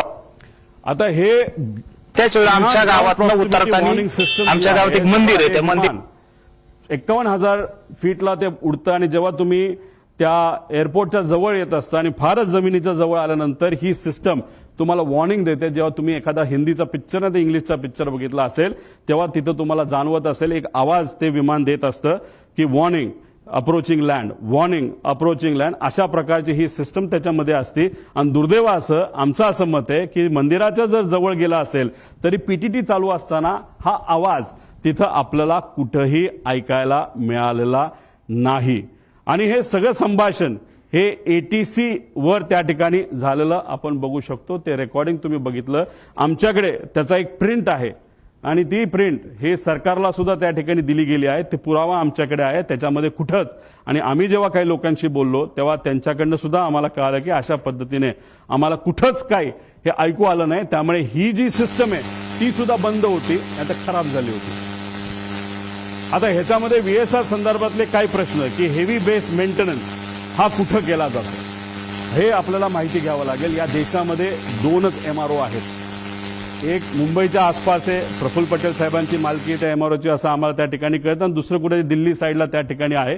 पण हे एमआरओ आहे. पण ह्या कंपनीकडे एक वेगळा एमआरओ होतो असं म्हणतात. ते स्वतःच्या कंपनीच्या माध्यमातून ही सगळी 27 विमानं ते मेंटेन त्या ठिकाणी करत होते. मग त्यांच्याकडे एक्सपर्ट होते का? जसं तुमच्या कंपनीमध्ये म्हणजे तुम्ही सगळे वेगळ्या वेगळ्या चॅनलचे असला तरी जर 5च चॅनल असतील तर हा रिपोर्टर जास्तीत जास्त या 5 मध्येच कुठेतरी जाणार आहे. मग तिथून नोकरी निघाली की परत 5 मध्ये दुसरीकडे जाणार आहे. तसंच एमआरओ जर 2च असतील तर मग ते लोक कोण आहेत? जे लोक या व्हीएसआर कंपनीमध्ये आज काम करतात, पूर्वी ते कुठं काम करत होते कोण आहेत ते, कुणी ते सह्या केल्या, रमेश नावाचा माणूस कोण आहे, त्याचा काय अनुभव आहे, तो मेंटेनन्सचा त्याला का प्रमुख केलं, त्याला तुम्ही एन्क्वायरीसाठी घेतलं का तो गायब झालाय, हे सगळे प्रश्न आपला तिथं पडू शकतात. एन्क्वायरी कुठंच नाही चालली, म्हणून आम्हाला आमच्या लेवलला माझ्या काकासाठी, आमच्या दादासाठी या सगळ्या गोष्टी करायला लागतात. आणि ह्या सगळ्या गोष्टी लवकरात लवकर सरकारने जर केल्या नाही तर मग आपल्याला खरं रहस्य काय हे त्या ठिकाणी तिथं कळणार नाही. त्यामुळे हेवी बेस मेंटेनन्स कुठं केला जातो हे सुद्धा बघितलं पाहिजे. आणि डीजीसीए मधील काही माजी अधिकारी हे या कंपनीमध्ये काम करत असल्यामुळे एक होल्ड आहे या कंपनीचा, असं आमचं मत आहे. पुढे घ्या. आता VSR संदर्भात गंभीर बाबी आणि बारामती अपघातात आलेला, आता याच्यामध्ये VSRची एक सवय आहे जी आम्हाला कळली, आणि हे जोपर्यंत सीसीटीव्ही आपण बघणार नाही तोपर्यंत आपल्याला कळणार नाही. तर हे लोक काय करायचे, नाही तर करतात, तर हे कॅन असतात विमानाचे. जसं दादा ज्या विमानामध्ये बसलेले, मागे मी म्हणलो होतो बॅग ठेवायची जागा, आणि दादा खूप जास्त लांब जाणार नव्हते, त्यामुळे ह्यांना एक सवय त्यांच्याच एका अधिकाऱ्याने आणि पायलटली मला सांगितलंय, आम्ही कॅन एक्स्ट्रा इल्लीगल आहे, डीजीसीए अलाव करत नाही. आम्ही एक्स्ट्रा कॅन 50-50 लिटरचे हे 8 ठेवत असायचो, म्हणजे जिथं कुठं लँड होईल तिथे एखादा छोटासा टँकर आणून पैसे देण्यापेक्षा तेच जर आम्ही पेट्रोल ओतलं तर आम्ही सेफ राहू शकतो, असं एका माझी पायलटली ज्यांनी VSR मध्ये काम केलं असं आम्हाला तिथं सांगितलंय. त्यामुळे जिथं कुठं गेल्या वर्षभरात VSRची विमानं उतरली तिथला सीसीटीव्ही कॅमेरा टेक ऑफच्या आधी आणि मेंटेनन्सच्या आधी हा बघितलाच पाहिजे, आणि ह्या गोष्टी खऱ्यात का हे कुठेतरी आपण समजून घेतलं पाहिजे. आणि जर हे खरं असेल तर विमानामध्ये जर पेट्रोल इल्लीगली एका कॅनमध्ये ठेवलं तर ते विमानासाठी बॉम्ब सारखंच असतं, असं आमचं त्या ठिकाणी मत आहे. पुढे आता याच्यामध्ये VSR संदर्भात गंभीर बाबी आहेत, आणि काय कोणाला बघितलं पाहिजे, ह्यात क्लिअरन्स इंजिनियरला पकडलं पाहिजे, त्याशी चर्चा केली पाहिजे, क्वालिटी इंजिनियरशी बोललं गेलं पाहिजे, मेंटेनन्स इंजिनियरशी त्याच्यामध्ये बोललं पाहिजे. आणि हे सर्व नियमाचं उल्लंघन जर या कंपनीकडनं त्या ठिकाणी झालं पाहिजे तर या व्यक्तीवर कारवाई होणं आणि मनुष्यबळाचा गुन्हा या कंपनीच्या मालकांवर होणं अतिशय महत्वाचं आहे, असं आमचं त्या ठिकाणी मत आहे. त्यानंतर EASA ने कंपनीला TCO परवाना सुरक्षेच्या कारणामुळे जर कॅन्सल केला असेल तर त्याला काही ना काही ते कारण आहे. आणि असं आहे की हे EASA ही जी युरोपियन कंपनी त्यांनी ऑलरेडी एक कॉपी DGCA ला पाठवलेली आहे. त्यामुळे DGCA ला मला विचारायचं आहे की ही कॉपी तुमच्याकडे येऊन सुद्धा, तुमच्याकडे ती दिल्या गेल्यानंतर सुद्धा तुम्ही VSR ला का ऑपरेटिंग टर्म्स मध्ये ठेवलं, का त्याचा तुम्ही परवाना रद्द नाही केला, असा प्रश्न एक पुतण्या ज्याला काकाला त्या ठिकाणी घालवलेला आहे त्याचा, त्या पुतण्याचा आणि एका कार्यकर्त्याचा त्या ठिकाणी आमचा प्रश्न आहे. आणि एवढं मोठं घात असून सुद्धा आता सुद्धा मुख्यमंत्री आणि दुसरे उपमुख्यमंत्री आणि बाकी नेते अजून सुद्धा VSR कंपनीच्या माध्यमातून ट्रॅव्हल करतायत, विमानातून त्या ठिकाणी ते जात आहेत. हे अतिशय घातक आहे. त्यामुळे या बाबतीची नोंद सरकारने तिथं घेणं फार महत्वाचं आहे. आता तुम्ही म्हणाल हे जे आहे हे काय आहे, एक ग्रुप असतो, सर्व मंत्र्यांकडे 2 ग्रुप असतात, ते ग्रुपचं नाव ते वेगवेगळे ठेवू शकतात, पण एक साई एव्हिएशन नावाची कंपनी, एरो नावाची कंपनी आहे. आता इथं मी GR तुम्हाला दिल्यानंतर तुम्हाला लागलं तर आम्ही तिथं देऊ. या कंपनीला अलोकेट केलेला 2 हँडलिंग कंपनी आहेत. मग या 2 कंपन्या खालचे जे ऑपरेटर आहेत VSR सारखे यांच्याशी संवाद साधून कुठलं विमान कधी अवेलेबल आहे, मंत्र्यांना कधी बाहेर याबद्दलची माहिती त्या ठिकाणी ती दिली जाते. मग त्या ग्रुपमध्ये कोण असतं तर त्या मंत्र्यांचे सगळे PA, ऑफिशियल PA आणि जे कोणी प्रोग्राम बनवतात ते PA, ते अधिकारी त्या ग्रुपमध्ये असतात. आणि त्याच्याच बरोबर आपले जे संचालय आहे ह्याचं महाराष्ट्राचं विमानांचं, तिथले ते डायरेक्टर आहेत, ऑफिशियल IAS अधिकारी नाही तर त्या लेवलचा एक अधिकारी त्या ग्रुपमध्ये असतो. त्या ग्रुपमध्ये टाकलं जातं की उद्या जसं 27 जानेवारी 2026 ला 8 वाजता मुंबई ते बारामती अजित पवारांना जायचं असं ग्रुपमध्ये. आणि एरोचा टाइम होता 1 ते 15, हे साईसाठी होतं 16 ते 31 तारखेपर्यंत. एरोच्या ग्रुपमध्ये हा मेसेज टाकला. हे कोण, क्रिस्टोफर नावाचा जो कुणी तिथला मॅनेजर आहे का ओनर आहे, त्यांनी टाकलं नोटेड सर. तो झालं 7:13 आणि 7:14 संध्याकाळी. म्हणजे जे काही लोक म्हणतात दादा हे विमानाने जाणारच होते, हे प्री प्लॅन्ड होतं, असं अजिबात नाही. आदल्या दिवशी संध्याकाळी 27 तारखेला संध्याकाळी 7:13 वाजता ठरलं की अरे आता खूपच उशीर झालेला आहे, आता उद्या विमानाला गेल्याशिवाय गत्यंतर नाही. नाहीतर दादा गाडीली जे काय प्लॅनिंग केलं होतं, तुम्ही तिथला सीसीटीव्ही बघा देवगिरीचा, तिथं तुम्हाला दिसेल सगळ्या गाडी या लाईनीमध्ये लागल्या होत्या. दादाचा अंदाज होता 5:30 ते 6 पर्यंत आपल्याला गाडीली पुण्यापर्यंत जायचं आणि पुण्यातून बारामतीला गाडीली त्या ठिकाणी जायचं. तरी सुद्धा उशीर झाला म्हणून हा ग्रुपवर मेसेज टाकला आणि हे ग्रुप अशा पद्धतीने त्या ठिकाणी चालवले जातात. आता हे ॲरो नावाचा ग्रुप कंपनी कोणाची हे आपल्याला पुढे जाऊन बघावं लागेल. आता हे ॲरो कंपनी आहे, सरकारची विमाने बुक करण्यासाठी ही काम करते. ह्याचा जो हँडलर आहे, आता तो कोण आहे आपल्याला शोधावा लागणार आहे. त्याचं फार वजन आहे एअरपोर्टवर, तो म्हणेल तसं तिथं काम केलं जातं असं माझं मत आहे. ही कंपनी कोणाची आपल्याला बघा. एक कंपनीचा डायरेक्टर जो आहे तो पतंजली कंपनीमध्ये सुद्धा डायरेक्टर असं आम्हाला कळालं, पण आम्ही खूप खोलात गेलो असं नाही. ज्याला कोणाला बघायचं असेल ना तर ह्या ज्या इन्व्हेस्टिगेशन एजन्सीज आहेत त्यांनी सुद्धा ॲरोकडे लक्ष देण्याची जरूरत आहे. आता पुढे जाऊन तुम्हाला सांगतो त्या ग्रुपवर काय चर्चा झाली होती. पुढे घ्या. आता हा प्रश्न आहे, घातपात आहे का? मला सुद्धा शंका आहे की कदाचित हे घातपात असू शकतं. का तर हे पुढच्या काही स्लाइड्समध्ये मी आपल्या सर्वांना सांगतो. आता याच्यामध्ये आम्ही जेव्हा हा रिसर्च करत होतो, चर्चा करत होतो, ते एक सिक्युरिटी एरियामध्ये काम केलेला व्यक्ती, माजी अधिकारी, तो माझ्याकडे आला. त्याने मला सांगितलं, तुला इस्रायल माहिती आहे का? मी म्हणलं माहिती आहे. तुला मग मोसाद माहिती आहे का? म्हणलं माहिती आहे. मग त्याचं काय? ते म्हणले हे पुस्तक बघ. मी म्हणलं बर, मग या पुस्तकाचं काय? ते म्हणले त्या पेजवर तू जा आणि त्या पेजवर एक लाईन आहे, ती लाईन तू त्या ठिकाणी वाच. ती कुठली लाईन आहे? ती ही लाईन आहे. आता डेगन नावाचा जो माणूस आहे तो एक एजंट आहे. एजंट म्हणजे कोण? जो एखाद्या व्यक्तीला असॅसिनेट नाहीतर एखाद्या व्यक्तीला मारायचं असेल प्लॅनिंगली तर हा तो डेगन नावाचा एजंट आहे. त्याचं सगळ्यात उत्कृष्ट पद्धत मारायची काय असते त्या डेगन नावाच्या पुस्तकात दिलेलं आहे की sometimes it's most effective to kill the driver and that's that. त्याचा अर्थ की एखाद्या व्यक्तीला आपल्याला जर मारायचं असेल तर सगळ्यात सोपा मार्ग कुठला असेल तर त्या व्यक्तीचा जो चालक आहे त्याला जर आपण मारलं तर विषय संपला. आता गाडीत असेल तर ड्रायव्हर, मोटरसायकलला असेल तर रायडर आणि विमानात असेल तर पायलट, असं म्हणायला काय हरकत आहे. पुढं आता घातपात, आता ही राज्यभरात चर्चा आहे. ह्याच्या खोलात जावं लागेल, ह्याच्या डिटेलमध्ये जाऊन माहिती घ्यावी लागेल, रिसर्च करावं लागेल. पण माझा काका गेलाय, आमचा दादा गेलाय, महाराष्ट्राचा एक फार मोठा नेता गेलेला आहे. तर ही घटना लाईटली घेऊन चालणार नाही. एखादी गोष्ट इकडे तिकडे झाली, आपण इकडे गेलो तिकडे गेलो, कुणी काय केलं, ह्याली काय होणार नाही. आम्हाला जोपर्यंत ह्याची उत्तरं मिळत नाही तोपर्यंत आम्ही शांत बसणार नाही. आता ह्याच्यामध्ये आदल्या दिवशी 27 जानेवारीला रोजच्या वेळेपत्रानुसार दादा संध्याकाळी म्हणजे जेव्हा कॅबिनेटच्या बैठका झाल्या, दादा म्हणाले होते अधिकाऱ्यांना की 4-5 तास मी माझी कामं करेल. काही अधिकारी मला, माझ्या पार्टीतले काही अधिकारी भेटणार आहे आणि काही नेते भेटणार आहेत आणि काही कर्मचारी भेटणार आहेत, त्यांच्याशी मी चर्चा करेल आणि मग मी मुंबईला जाईल, असा दादांचा त्याच्यामध्ये त्या ठिकाणी अंदाज होता. ताफा सुद्धा लागला होता. एक फार मोठे नेते दादांना भेटण्यासाठी येणार होते, ते वेळेत येणार होते, पण उशीर झाला.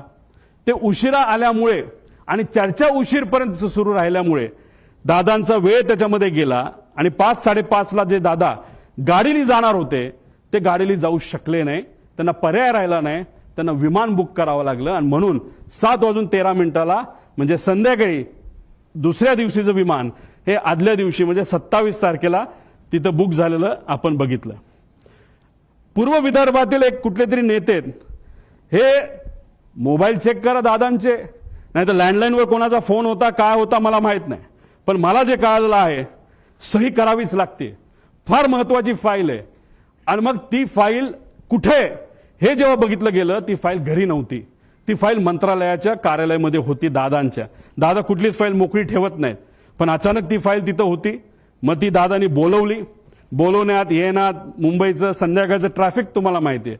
ती फाईल पोहोचूस तर वेळ गेला. वेळ गेल्यानंतर ती फाईल आली.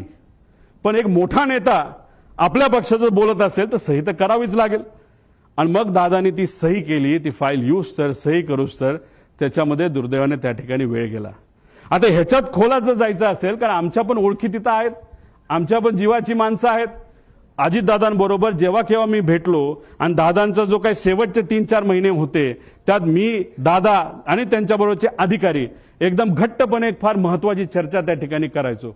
आणि ती करत असताना मग काही अधिकाऱ्यांचे, कर्मचाऱ्यांचे त्याच्यावर आमच्यावर त्या ठिकाणी विश्वास असल्यामुळे तिथं चर्चा काय चालली होती हा विषय जेव्हा केला, तेव्हा तिथं चर्चा कुठले तरी राजकीय कन्सल्टंट कोणीतरी आहे, त्यांचा जो कॉन्ट्रॅक्ट आहे जो शेकडो कोटीचा आहे तो आपल्याला कॅन्सल करावा लागतोय, कारण त्यांच्याकडनं काहीच आपल्याला मिळत नाही, त्याचा काहीच फायदा होत नाही. कारण 7 दिवस आधी सुद्धा बारामती हॉस्टेलला दादांना जेव्हा मी भेटलो होतो तेव्हा सुद्धा दादांनी काही लोकांना सांगितलं होतं, शहाणपणा करू नका, राजकारण आम्हाला शिकू नका, राजकारण आम्ही कसं करायचं हे माहिती सर्वे फक्त तुम्ही करा, अशी काहीतरी चर्चा तेव्हा झाली होती. आणि अशा पद्धतीची चर्चा तिथं झाली आणि दादांना त्याच्यामध्ये उशीर झाला आणि मग दादांना प्लॅन बदलावा लागला. आता हे सगळे बॅकग्राऊंड तुम्हाला फक्त सांगतोय, त्याचं कारण असं की प्लॅन का बदलावा लागला. आता मी येतो 28 तारखेला. आता काही लोक म्हणतात उपमुख्यमंत्री आहेत, दादा कडक होते, शिस्तीचे होते, दादांनी सांगितलं असेल पायलटला ए बाबा उडलंच पाहिजे, पण दादाचं स्टेटमेंट तुम्ही बघा, ते स्वतःच्या मुखातून ते काय बोलतात. मला ते तिकडनं जाणं गरजेचं होतं, कारण वैमानिकाचा दिवस आला की उशीर झाला तर मला निघून जावं लागलं, कारण ते अलीकडचे तास. म्हणजे दादा कधी पण विमान उडवत असताना कॅप्टनला विचारायचं, बाबांनो काय वाटतं, जायचं का नाही जायचं, उडायचं का नाही उडायचं, काय अडचण आहे, तुम्हाला जे वाटतं ते करा. एका ठिकाणी त्यांना यायचं होतं, मुंबईकडनं ते उडले पण होते, माझा अंदाज आहे 2-2.5 वर्षापूर्वीची गोष्ट असेल, हेलिकॉप्टरले होतं, लोणावळ्याला धुक्क वाढलं होतं. दादांना त्या कॅप्टनली सांगितलं थोडंसं दुःख जास्त आहे, रिस्क आहे, पण आपल्याकडे डबल इंजिन हेलिकॉप्टर आहे, अजिबात दादा काळजी करू नका. दादा म्हणले काय नाही, मुंबईला परत दे. दादा परत मुंबईला गेले आणि गाडीली पुण्याकडे त्या ठिकाणी आले. हे दादांची वस्तुस्थिती होती. दादांचं एक मत होतं, जो एक्सपर्ट आहे, जो त्यातला एक्सपर्ट आहे त्याचा ऐका, अभ्यास करा, रिस्क उगाचच त्याच्यामध्ये त्या ठिकाणी घ्यायची नाही, अशी दादाची भूमिका होती. हे होते आमचे दादा, जे वेळेवर एअरपोर्टला पोहोचले, पण नंतर जे घडलं त्याच्यामध्ये काही गोष्टी तुम्हाला पुढे मी सांगतो. पुढे घ्या. आता हे एक ईमेल आहे, या ईमेलमध्ये 2 नावं आहेत क्रू डिटेल्सची, ह्याला क्रॉस व्हेरीफाय करावं लागेल. हे ईमेल, याच्यामध्ये कॅप्टन साहिल काहीतरी आहे बाबा मदन आणि कॅप्टन यश असे 2 नावं प्रपोज केली गेली होती. बाकी सगळं तिथं लिहिलेलं आहे आणि कुठं जाणारे मुंबई, बारामती वगैरे सगळं तिथं दिलं होतं. आता हे आहेत दोघं, पण झालं असं की नाव ते दुसऱ्या दिवशी बदलण्यात आलं. हे आहेत मदन. मग त्यांच्या मिसेसली एक मेसेज ते सोशल मीडियावर टाकलं होतं की मदनचं नाव जेव्हा सुरू झालं होतं तेव्हा त्यांच्या मदनच्या नावाने तिथं सुरू झालं होतं की वाईट वाटतं, दुर्दैवी त्यांची मृत्यू झाला. मग त्यांच्या मिसेसनी ते तिथं टाकलेलं आहे. आता हे दोघांची नावं होती, पण मग हे त्यांना त्या ठिकाणी नियुक्ती झाली, म्हणजे पाठक आणि कपूर यांचं नाव तिथं आलं. तर मग आमचा विषय, आणि कधीच तुम्ही बघितला असेल, कपूरचे कुठला तरी मित्र कुठेतरी बोलत होता की बाबा नो कपूर आदल्या दिवशी बाहेरून आला होता भारताच्या, तो उडवणारच नव्हता, पण मग त्याला अचानक सांगितलं आणि मग त्यांनी उडवायला घेतलं विमान, असं तुम्ही कुठेतरी ऐकलं असेल. तर मग आमचा प्रश्न असा आहे की मग टेक ऑफ पूर्वी मुख्य पायलट हे का बदलले गेले आणि मग का असं नाव चेंज त्या ठिकाणी केलं गेलं, आणि जर टेक ऑफ करायचं असेल तर त्या पायलटला आधीच यावं लागतं. आणि तिथं असं सांगितलं होतं की हे 2 पायलट हे ट्रॅफिकमध्ये 6:30 वाजता सकाळी अडकलेत आणि ते येऊ शकत नाहीत, म्हणून दुसरे पायलट आम्हाला द्यावं लागलं, अशी कुठेतरी एक स्टेटमेंट आम्ही सोशल मीडियावर आणि काही मीडियाच्या माध्यमातून तिथं ऐकली होती आणि काही अधिकाऱ्यांनी सुद्धा त्या ठिकाणी सांगितलं होतं. पुढे घ्या. आता हे व्यक्ती आहेत, 7 वाजता हे क्रू तिथं पोहोचलं. आता अप्रुव्हल कधी आलं तर 12:30 ओके, विमान मध्यरात्री 12-12:30 वाजता की विमान फायनल झालंय, क्रू फायनल झाली, आणि त्यांनी सांगितलंय की ओके, सकाळी त्यांनी 7 वाजता मेसेज केला की क्रू हे एअरपोर्टला पोहोचले आहेत. मग आता प्रश्न आम्हाला असे निर्माण होतात, पुढे घ्या, की हे जे 2 पायलट आहेत जे ट्रॅफिकमध्ये अडकले असं म्हणतात, मग कुठं होते, त्यांचा सीडीआर तुम्ही काढलाय का, ट्रॅफिक पोलीसच्या बऱ्याच ठिकाणी तिथं सीसीटीव्ही कॅमेराज आहेत ते तुम्ही तिथं बघितले का. मग हे 2 ट्रॅफिकमध्ये अडकले तर मग हे 2 काय एअरपोर्टलाच राहायला होते का, एअरपोर्टच्या जवळ राहायला होते का? मग हे दोघं तिथं कसे आले? असा बरेच काही प्रश्न आम्हाला तिथं पडतात. त्यानंतर ते आल्यानंतर ब्रेथ अनालिसिसची टेस्ट झाली का, ज्याच्यामध्ये आपल्याला ते जसं पोलिसांनी रात्री तुम्हाला पकडलं, तुम्ही पिलं असलं काय नसलं काय तुम्हाला ते फुंकावं लागतं, तसं हायली ॲडव्हान्स्ड ब्रेथ अनालायझर हे एअरपोर्टला असतात, डीजीसीएला दिलेले असतात. त्याचा फोटो सुद्धा निघतो. ते सीसीटीव्ही आहेत का, तोच तो होतो का, त्याचं ब्रेथ अनालिझर केलं का, तिथं कॅमेरा आहेत का, कॅमेराचा रेकॉर्ड कोणाकडे आहे, त्यानंतर विमानाकडे गेल्यानंतर तिथं चेक करत असताना ते रेकॉर्ड आहेत का, 7 वाजता ते पोहोचले असतील, दादा जर 8ला पोहोचले असतील तर 1 तासाचा वेळ आहे, त्यात त्यांनी विमानं चेक केली आहेत का, विमानात का वेगळं ठेवलंय का, असे बरेच प्रश्न त्याच्यामध्ये आम्हाला त्या ठिकाणी निघतात. आणि हे सर्व गोष्टी आता बघण्याची जरूरत आहे असं आमचं मत आहे. आणि कोणतरी असं म्हणलं होतं की कपूर हे हाँगकाँगवरनं आले होते, मग ते खरंच आले होते का इंटरनॅशनल फ्लाईटवरनं, हे सुद्धा बघण्याची जरूरत आहे. कारण इंटरनॅशनल फ्लाईटवरनं जर एक व्यक्ती ज्याला दारू प्यायची खूप सवय असं ऐकलं होतं आणि पुढेही काही पुरावे त्याच्यामध्ये आहे, मग इंटरनॅशनल फ्लाईटवर दारू दिली जाते, मग तो पिऊन आला होता का, अशा सगळ्या गोष्टी बघण्याची जरूरत आहे. कदाचित त्यांच्या परिवाराला असं वाटत असेल मी काहीतरी वेगळं बोलतोय. मला त्यांना एवढंच सांगायचं, आमचा तो हक्क आहे. आम्ही परिवारातली लोक आहेत. आमच्या शंका जर असतील तर शंकेचं निरसन हे झालंच पाहिजे, कारण आम्ही आमचा माणूस गमावलेला आहे. तुम्ही तुमचा माणूस गमावलेला आहे. तुम्ही तुमची बाजू बघा, आम्ही आमची बाजू बघतो. पण आमच्या मनात ज्या शंका आहेत त्याला कुठं ना कुठेतरी उत्तर हे मिळालं पाहिजे. का गेले 13 दिवस मला तरी तिथं झोप लागलेली नाही, आणि कदाचित जोपर्यंत ह्या गोष्टी सापडत नाही, क्लिअर होत नाही, तोपर्यंत झोप लागणार नाही, आणि मी झोपणार सुद्धा त्याच्यामध्ये नाही.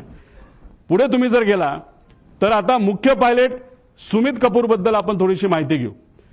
मार्च 10ला दिल्ली बेंगळुरू विमान उडण्यापूर्वी त्याला प्री फ्लाईट अल्कोहोल टेस्टमध्ये त्याला पकडण्यात आलं. पुन्हा 7 एप्रिल 17ला दिल्ली गुवाहाटीचं विमान उडवत असताना त्याचं टेस्टिंग जेव्हा केलं तेव्हा तो सापडला. तुम्ही म्हणा तिथं सापडला, इथं का नाही? ह्या सगळ्या कमर्शियल फ्लाईट्स होत्या असं आम्हाला कळतंय. कमर्शियल फ्लाईट्सवर बऱ्याच गोष्टी स्ट्रिक्ट असतात, प्रायव्हेट फ्लाईटला कदाचित तेवढ्या स्ट्रिक्ट नसाव्या असं वाटतं. 3 वर्ष त्याला निलंब करण्यात आलं.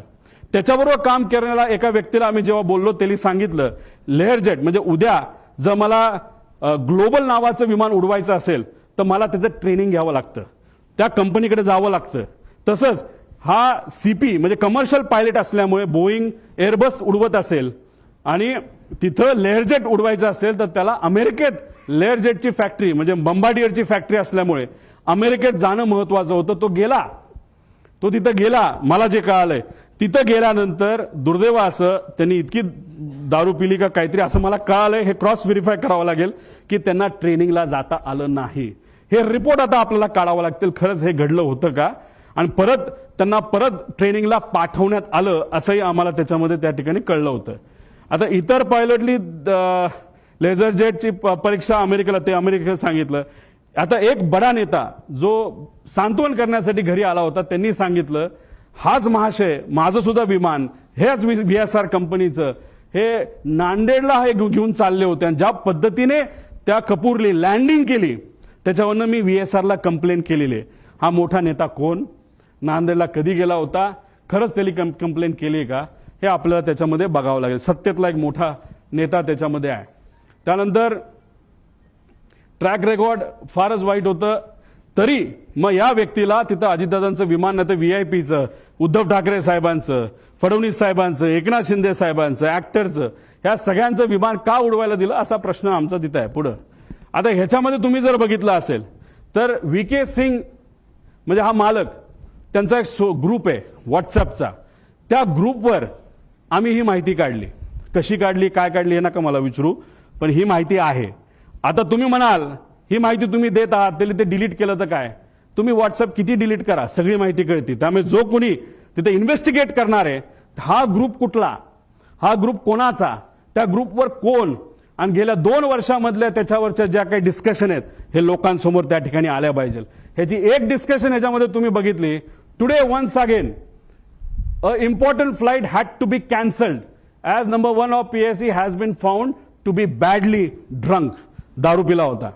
त्याच्यामध्ये बरंच काय दिलं की तुम्ही पार्टी करता, हे करता, आणि त्याच्यात may I request my dearest colleagues captain Sunny जो खन्ना कोण असेल, कॅप्टन रंधवावा, आणि स्टार केलंय कॅप्टन सुमित द ग्रेट. म्हणजे दारू प्यायचा विषय आल्यानंतर द ग्रेट सुमित कॅप्टन, आणि खाली आहे कॅप्टन रोहित. आता तो सिंग आहे का? सिंग म्हणजे कोण? तो डायरेक्टर आहे VSR कंपनीमध्ये, म्हणजे याचाच कॅप्टनचा मुलगा. आता तो खरंच तो असेल रिसर्च नंतरच कळेल, आणि डायरेक्टरच तिथं दारू पित असेल पायलट असून सुद्धा, तर मग हे फार डेंजरस आहे. कारण डायरेक्टरलाच या गोष्टीचं महत्व नसेल तर बाकीच्या पायलट काय करणार?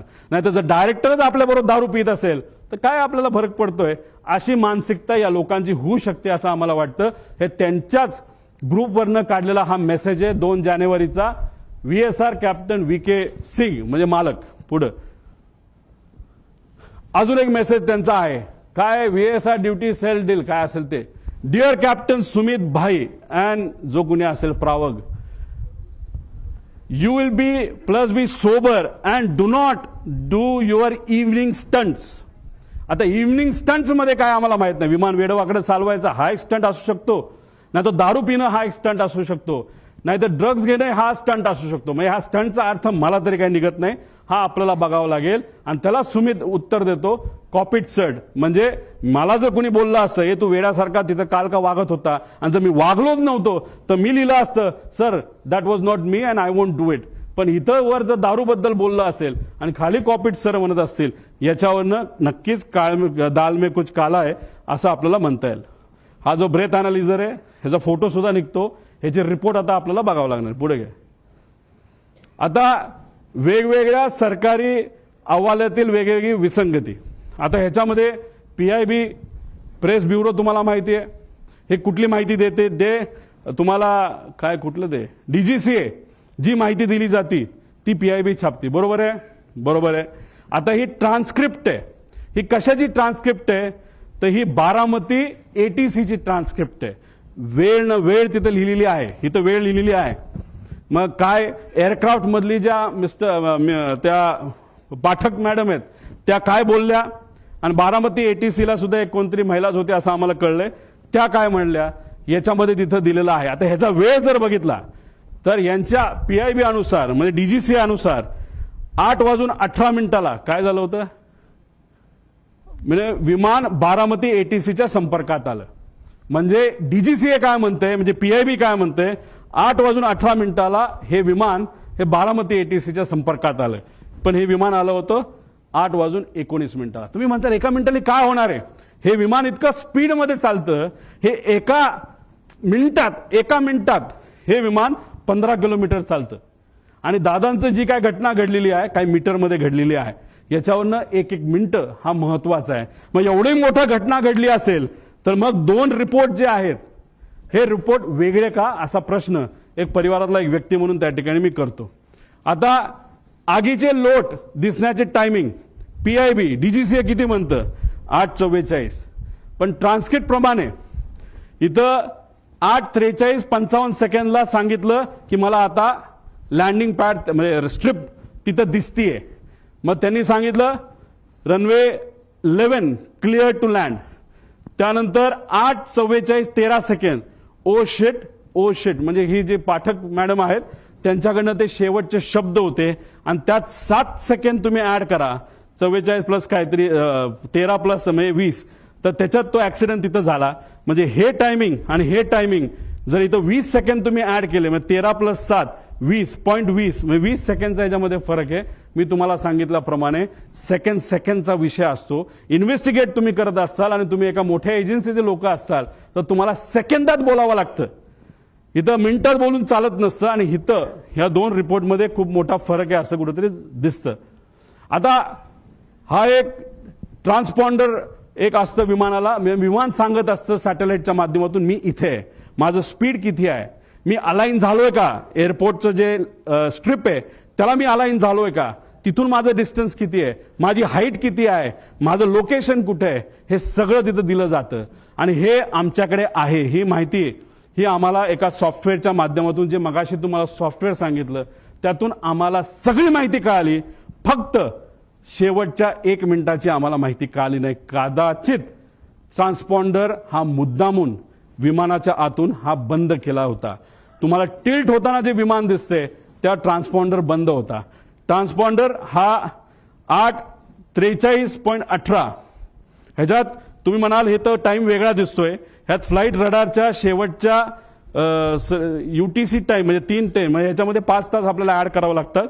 त्यात 8:43:18 जेव्हा हे बंद झाला ट्रान्सपॉन्डर, का बंद झाला, का कुणी बंद केला, असे प्रश्न आम्हाला त्याच्यामध्ये आहे. आता आपल्याला शेवटपर्यंत कळालं असतं आणि या 1 मिनिटाच्या आधी हे विमान त्या धावपट्टीला अलाइन झालं होतं, म्हणजे ते धावपट्टीवर उतरेल अशी अपेक्षा होती. पण 1 मिनिटामध्ये काहीतरी गडबड झाली, ती अजूनपर्यंत आपल्याला कळली नाही. आता हा जो भाग आहे हा तुमचा 11 नंबर आहे आणि हा भाग आहे 29. हे जे मोठी चर्चा करतात, अरे बाबा तो जो असा हिलटॉपवर आहे आपला लँडिंग स्ट्रिप, त्यामुळे फार डेंजरस आहे, फार अवघड आहे, हे आपण लँड करू शकत नाही असं लोक बोलतात. ते खरं आहे. आता ही ती जागा आहे 11 नंबर आणि ही जागा आहे 29 नंबर. मागे घे, ती आहे MIDC ची साईड. इथं तुम्ही जर गेला तर सपाट आहे, सपाट, काही तिथे टेन्शन नाही, तिथं तुम्ही कसंही लँड होऊ शकता. त्यावेळेस जे विंड स्पीड होतं ते ऑलमोस्ट नव्हतं आणि विमान जेव्हा इथून लँड होतं त्याला अडचणी काय असतात, एकतर हे उंच आहे आणि इकडे जो सूर्य उगवत असतो तो स्क्रीनवर तिथं दिसतो. मग सगळ्यात बेस्ट ऑप्शन काय असतं, बाबा इकडे नको जायला, सोपी साईड 29 साईड आपण घेऊ, 11 नको घ्यायला, असा निर्णय बऱ्याच वेळा त्या ठिकाणी घेतला जातो. मग ह्या विमान चालकाली तो निर्णय घेतला होता का, पुढे जाऊन बघूया. 8:27 एअरक्राफ्ट करून रनवे 29 ची परवानगी मागण्यात आली, म्हणजे परफेक्ट फ्लॅट आहे. जसं तुम्ही 2023 ऍक्सिडेंट बघितला तर नुसतं घासत गेलं होतं, अशी कदाचित घटना घडू शकली असते, दादा जिवंत असू शकले असते. 29 नंबरची परवानगी तिथं ATC कडनं घेतली होती, ATC ती परवानगी दिली आणि 2 मिनिटांनंतर एअरक्राफ्ट करून रनवे 11 ची परत परवानगी मागितली. का, कशामुळे, काय कारण, प्रश्नच आहे. म्हणजे सोपं सोडून अवघड कशाला घ्यायचं.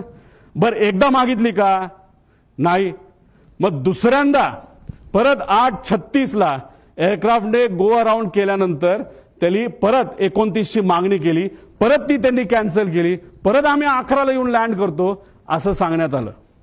निर्णय को पायलट घेत नसतो, मेन पायलट घेत असतो. को पायलट कम्युनिकेशन करत असतो. मग या मेन पायलटला 29 जे सोपं होतं ते सोडून 11 नंबरच का पाहिजे होता, हे मात्र त्या ठिकाणी अजूनपर्यंत कळालं नाही. पुढे आता हा व्हिडिओ बघा.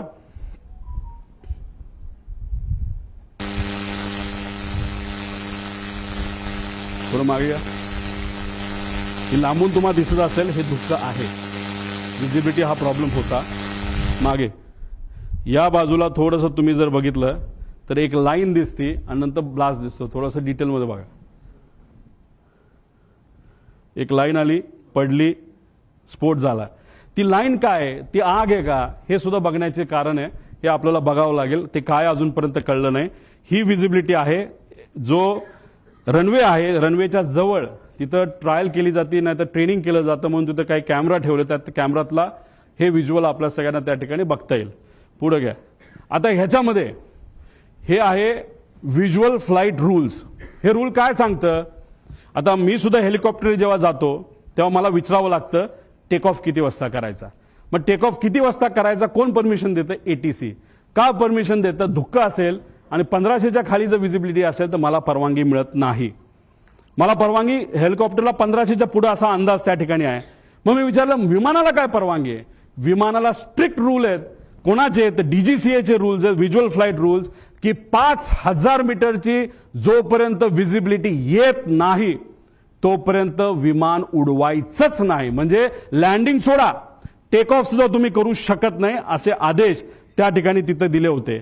आता तुम्हाला मला विचारायचंय की 8:30 वाजता विजिबिलिटी 3 किलोमीटरची होती. बघा 8:31 आणि 11 सेकंडला visibility is 3 kilometre as of now. कुणी सांगितलं, बारामती ATC. आता इथं ही जी कोणी व्यक्ती आहे हँडलर ॲरोचा, तो काय म्हणतो, captain checking visibility at Baramati 7:03. All okay sir 7:10. म्हणजे काय, विजिबिलिटी इज ओके. मग आता ॲरोला पकडायला काय कारण आहे, ॲरोली खोटी माहिती का दिली. साधा प्रश्न आहे. 8:30 वाजता जर विजिबिलिटी 3 किलोमीटर असेल तर सकाळच्या वेळेस 7 वाजता विजिबिलिटी कमी असेल का जास्त असेल? दुःख जास्तच असेल ना. मग हा महाशय 7:10 म्हणतो ऑल ओके सर, म्हणजे visibility is okay, okay to take off. म्हणजे ह्या व्यक्तीने सुद्धा ऑफिसमध्ये जिथं डायरेक्टर, महाराष्ट्राचा डायरेक्टर एव्हिएशनचा ज्या ग्रुपमध्ये, त्या ग्रुपमध्ये हे महाशय म्हणतात all okay, visibility is fine, okay to take off. आणि ही गोष्ट बघितल्यानंतर आमचे दादा विमानात बसले आणि मग तिथं जे काय घटना त्या ठिकाणी घडली. मग अॅरोला पण जबाबदार धरायला काय कारण आहे? धरायलाच पाहिजे. त्यामुळे हे सगळे विषय आहेत. त्यामुळे इथं मोठा रूलचा डिफिशिएट आहे. मग या पायलटला माहित होतं विजिबिलिटी नाही, तरी तो हिरोगिरी करायला का गेला? मुद्दामून गेला का? त्याच्यावर कुठलं प्रेशर होतं का? का वेगळंच काय कारण आहे? आणि कदाचित त्याच्या मनामध्ये ही घटना घडवायचीच होती असे होते का? असे प्रश्न आम्हाला तिथं उद्भवतात. पुढच्या काय गोष्टी बघितल्यानंतर तुम्हाला त्या गोष्टी खऱ्या वाटतील. पुढे घे.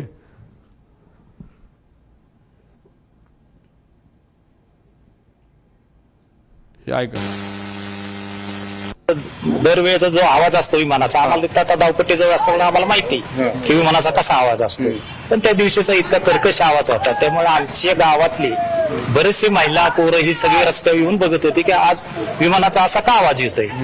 आणि गावाला एक रेटी घालून परत विमान धावपट्टीच्या दिशेने उतराय गेलं. पण त्याच वेळी आमच्या गावातनं उतरताना आमच्या गावात एक मंदिर आहे, त्या मंदिराच्या कळसाला सुद्धा टेकायची काही लोकांना शक्यता.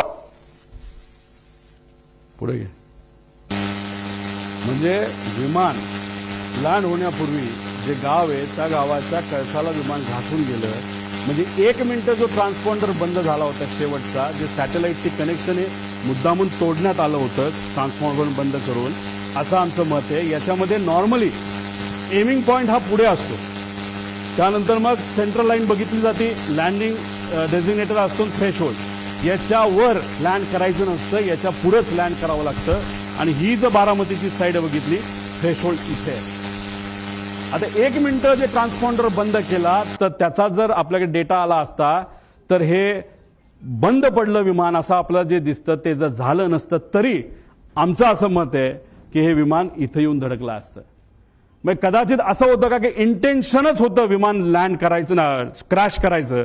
कारण तुम्ही 29ला तुमच्याकडे संधी असताना तुम्ही सारखं सारखं या डोंगराळी भागाकडे का जात होता? आणि जर तुम्ही एवढ्या लो आला होता, मग कुठंतरी तुम्ही जर ते तिथं बंद पडलं नसतं, नाही तर ते एका बाजूला गेलं नसतं, तर तसंही ते जाऊन विमान तिथं धडकू शकलं असतं, असं आम्हाला त्या ठिकाणी भीती आहे. नाही तर आम्हाला त्याबद्दलची त्या ठिकाणी शंका आहे. म्हणजे थ्रेशोल्डच्या खाली म्हणजे हे अनेक असे प्रश्न, म्हणजे एमिंग पॉइंट हा तो तिथली शेवटची बाजू म्हणजे डोंगराळी बाजूच एमिंग पॉइंट होतं का, असा प्रश्न त्याच्यामध्ये आहे. आणि त्याच्यातच तो पॉइंट समोर येत असताना कदाचित असंही होऊ शकतं, जेव्हा पाठकाला ते कळालं, त्या ज्या मॅडम होत्या त्यांनी कदाचित मग विमान एका बाजूला ओढण्याचा प्रयत्न केला. काय हे जोपर्यंत ब्लॅक बॉक्स आपल्याला मिळत नाही, जोपर्यंत आपल्याला कम्युनिकेशन त्या कॉकपिटमध्ये काय झालं हे जोपर्यंत कळत नाही, जोपर्यंत इक्विपमेंट मुवमेंट तिथे कळत नाही, तोपर्यंत ह्या गोष्टी आपल्याला कळणार नाही.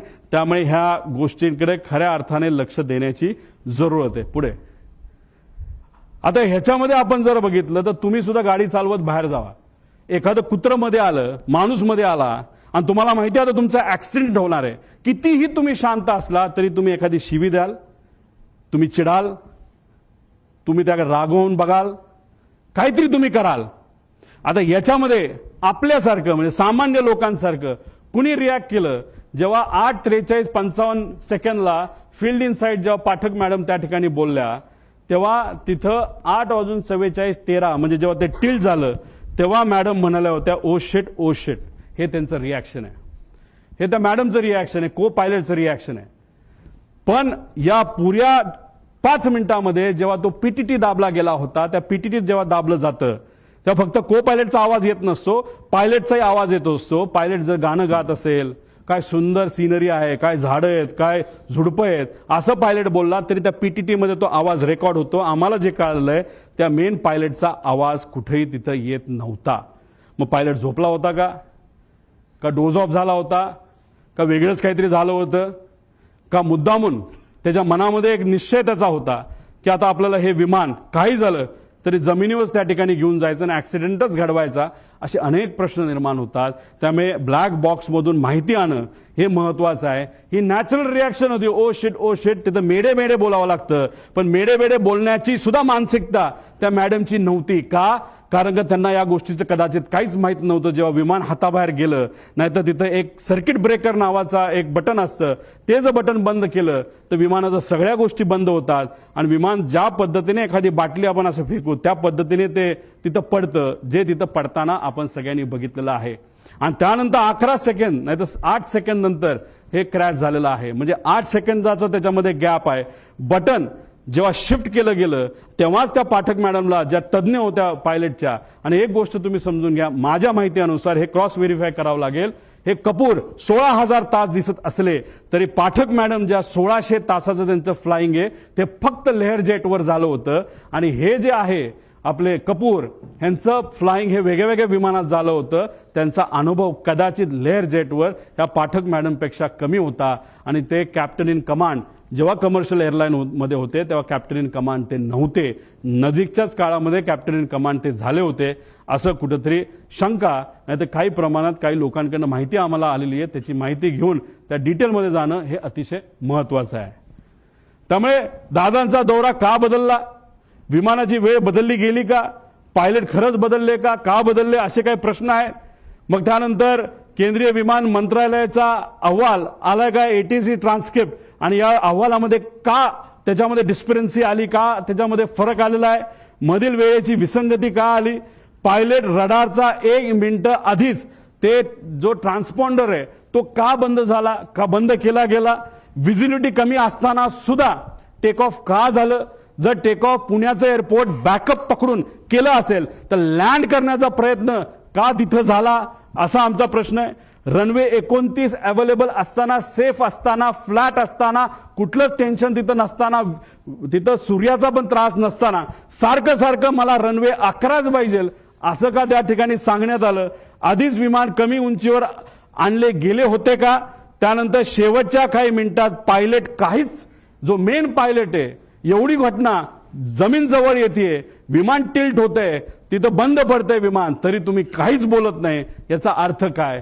तर याचा अर्थ जर काढायला गेलं तर मी सामान्य परिवारातला एक व्यक्ती म्हणून, नाही तर सामान्य व्यक्ती ज्याचं टेक्निकल बॅकग्राऊंड कुठलंच नाही, मला असं वाटतं की हा अपघात नाही, हा 100% त्याच्यामध्ये घात असू शकतो.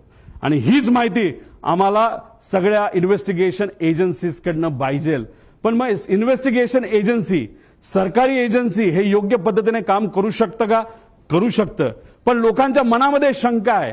काही दिवसांपूर्वी माजी अधिकारी ज्यांनी अजितदादांवरच टीका केली होती, त्या अधिकाऱ्याने सुद्धा सांगितलं की ठीक आहे, दादांचं माझं एवढं चांगलं नव्हतं, पण मग एन्क्वायरी करत असताना जर सरकारीच एजन्सी करणार असेल तर त्यांना जसं पाहिजे तसंच ते एन्क्वायरी करू शकतात.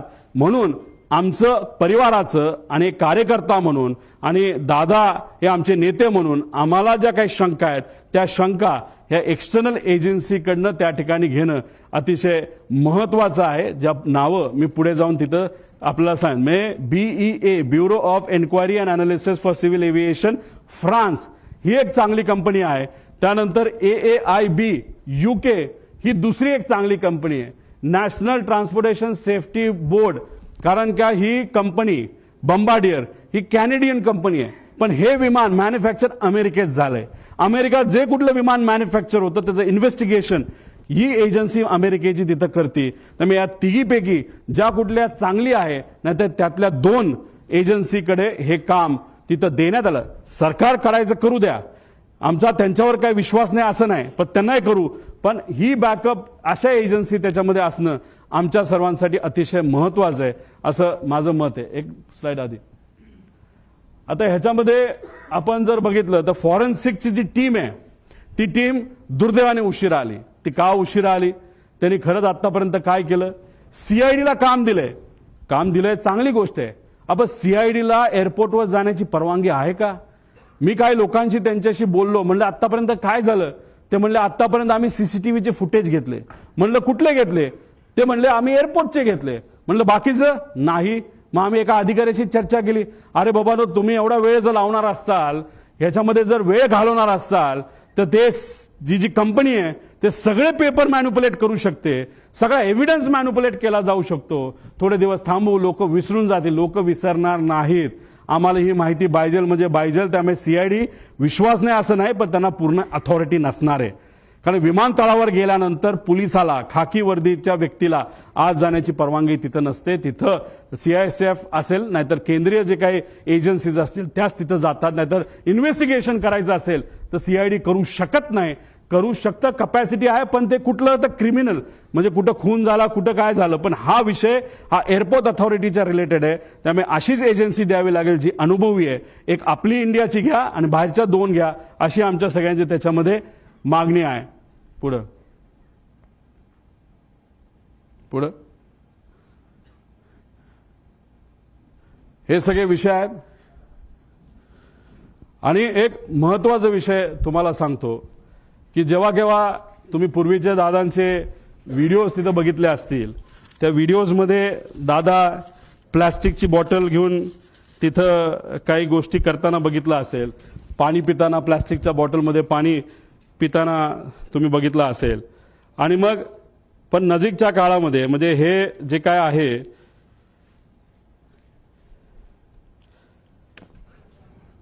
आता हे जे काय झालं ते झालं. ही गोष्ट कदाचित दादांच्या मनामध्ये असावी की कधीही काही होऊ शकतं. त्यामुळे गेल्या काही महिन्यांमध्ये दादा प्लॅस्टिक बॉटलवरनं दादा अशा बॉटलमध्ये त्या ठिकाणी आले होते. का आले होते, कशामुळे आले होते, ह्याच्यात काय करू शकता येत नाही. म्हणून तुमचे नजीकच्या काळामधले काही महिन्यातले जर तुम्ही त्यांचे व्हिडिओज बघितले, मागे सिक्युरिटीचा अधिकारी असतो उभा, तो सुद्धा त्यांचा विश्वासू, त्याच्या हातामध्ये काचेची बाटली असते. आणि ती काचेची बाटली अशीच नसते, ती बऱ्याच वेळा चेक केलं जातं आणि त्यानंतर त्यांच्या हातामध्ये ती बाटली असायची. मग दादा प्लॅस्टिक बाटलीवरनं दादा या बाटलीवर का आले असाही प्रश्न पडतो. जेव्हा माझ्या एका मित्राली हेलिकॉप्टर घेतलं होतं, मी दादांना सांगत होतो, दादा माझ्या मित्राला एक हेलिकॉप्टर घेतलंय. म्हणलं चांगला आहे, तो तुझा विश्वासू आहे का? म्हणलं हो आहे. मग त्याचंच हेलिकॉप्टर तू वापर, बाहेरून तू घेऊ नको. आम्ही आत्ताच्या काळामध्ये बरंच काही वेगळं ऐकलेलं आहे. आता ह्याच्यातून ते मला काय सांगण्याचा प्रयत्न करत होते मला तर ते काय माहीत नाही. दादानी त्यांच्या काही जवळच्या लोकांना, ज्यांची आर्थिक परिस्थिती बरी आहे, चांगला व्यवसाय, त्यांना सांगितलं होतं की पुढच्या काही महिन्यांमध्ये तुम्हाला विमान घ्यावं लागेल आणि ते विमान तू घे म्हणजे मला ते वापरता येईल. हे का ते काय बोलत होते, कसं काय, शेवटी आत्ता दादांबरोबर झालेले काय सगळे संभाषण हे तिथं माझ्या ध्यानामध्ये त्या ठिकाणी एका टेपसारखे तिथं पळत आहेत, जात आहेत. त्यामुळे काचेच्या बाटलीपासून पार विमान स्वतःचं त्या ठिकाणी असावं, या सगळ्या गोष्टी त्यांच्या मनामध्ये का होत्या हे आज तरी आपल्या सगळ्यांना त्या ठिकाणी विचारता येणार नाही. फक्त एवढंच आहे, माझा काका, आमचे नेते, आमचे दादा आज आमच्या सर्वांच्या मध्ये नाही आहेत. पण ते का नाहीत, कशामुळे झालं, कुणी केलं, जर केलं असेल तर कसं घडलं, का केलं गेलं, याची माहिती मला नाही तर अख्ख्या महाराष्ट्राला त्या ठिकाणी माहिती पाहिजे. कारण का आम्ही आमच्या दादाला, आमच्या काकाला आम्ही मिस करतो. आणि नक्कीच मी एक तुम्हाला सांगतो, जर अशा पद्धतीने आपण जर इन्व्हेस्टिगेशन केलं तर सत्यमेव जयते, आपल्याला विजय या रिसर्चच्या बाबतीत त्या नक्कीच त्याला यश आल्याशिवाय राहणार नाही, असं आमच्या सगळ्यांचं त्याच्यामध्ये मत आहे. त्यामुळे या रिलेटेड राजकीय कुठलाही प्रश्न आजच्या दिवशी तिथं घेतला जाणार नाही. राजकीय प्रश्नांबाबत आणि राजकीय विषयांबाबत 12 तारखेला कुठं आणि कशी प्रेस तिथं घेणार आहे याबद्दलची माहिती आज संध्याकाळी आपल्या सर्वांना सोशल मीडियाच्या माध्यमातून मी नक्कीच सांगेल. तुम्ही ठरवा, सगळ्यांना एकसाथ बोलायचं आहे का एक एक बोलणार आहे तर मला बोल.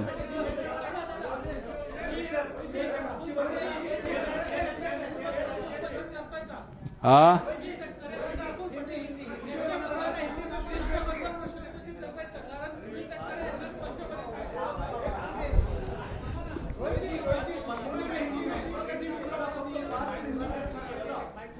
तुम्ही ठरवा.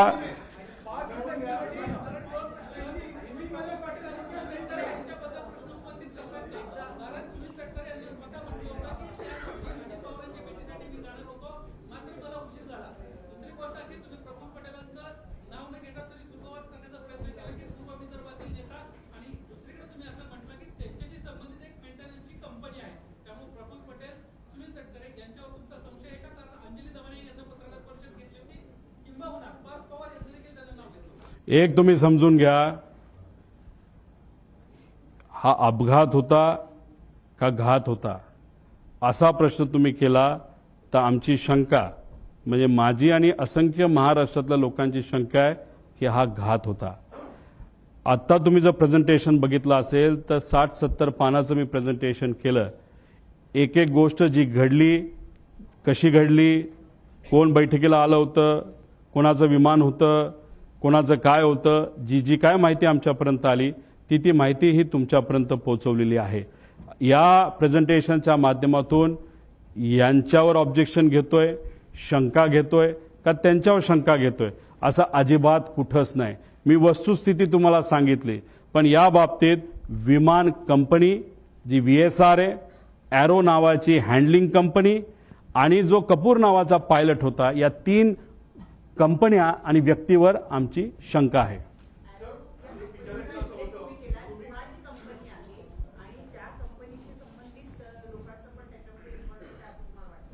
या पुऱ्या डिस्कशनमध्ये तुम्ही बघितलं असेल, एरो नावाच्या कंपनीने VSRचं हे विमान हायर केलं होतं.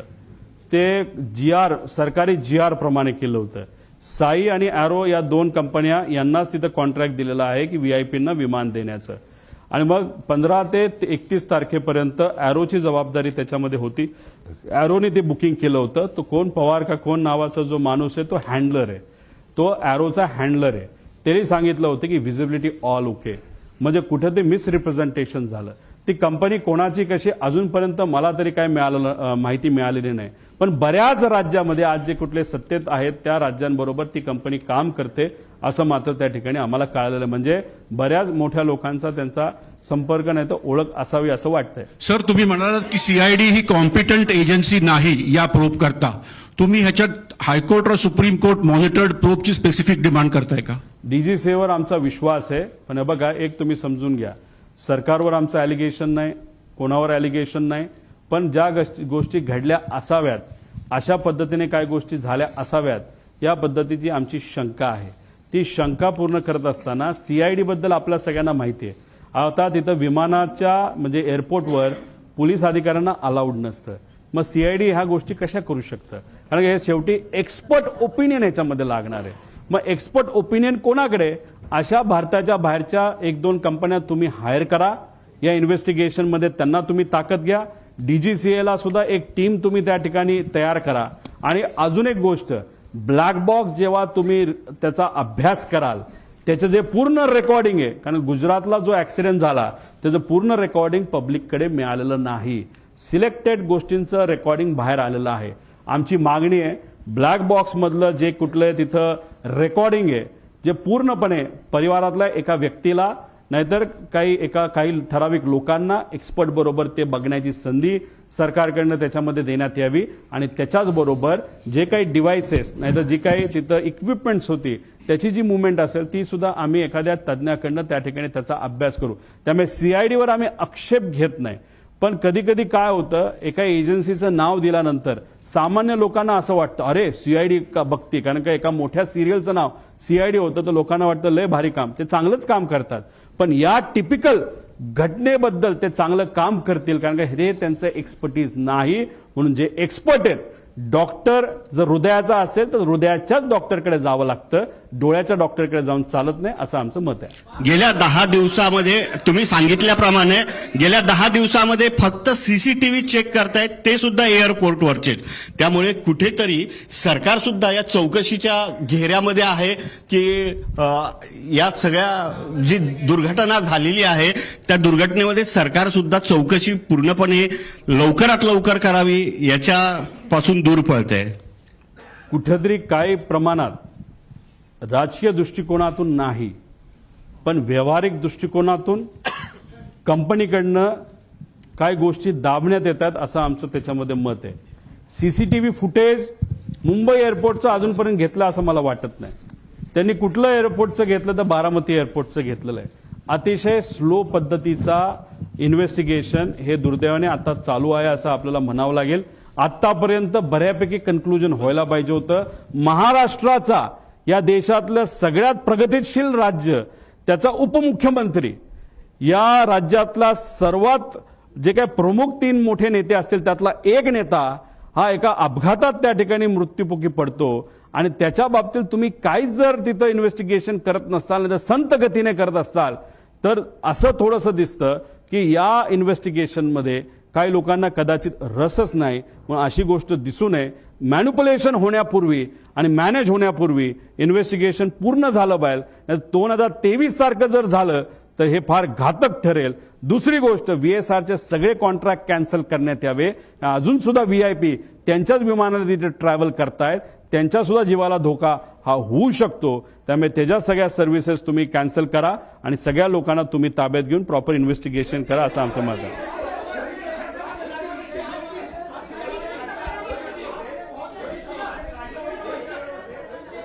या बाबतीतलं माझ्याकडनं एक पत्र हे नक्कीच आम्ही दिल्लीला DGCAला त्या ठिकाणी देऊ, मंत्री महोदयांना देऊ आणि एक विनंती करू की ज्यांच्या कोणाकडे इन्व्हेस्टिगेशन आहे म्हणजे CID करत असलं ते अथॉरिटी ही वेगळी आहे, त्यांना सांगून इंटरनॅशनल लेवलच्या काही कंपन्या आपल्याला घेता येतात का हे त्या ठिकाणी आपल्याला बघावं लागेल. आणि आज आम्हाला असं कळतंय की अजितदादांच्या पक्षाकडनं सुप्रियाताई सुनेत्रा वहिनी काकींच्या मार्गदर्शनाखाली अमोल मिटकरी आणि काही ठोंबरेताई आणि काही लोक बाबा पाटील हे सगळे CM साहेबांना भेटले होते. एक त्यांनी तिथं पत्र दिलंय म्हणजे त्यांच्याच पक्षातल्या काही आमदारांना आणि कार्यकर्त्यांना आणि पदाधिकाऱ्यांना शंका या बाबतीतली आम्हाला सुद्धा तशीच शंका आहे. त्यामुळे इन्व्हेस्टिगेशन प्रॉपर व्हावं यासाठी योग्य त्या अथॉरिटीला आम्ही सुद्धा पत्र देऊ.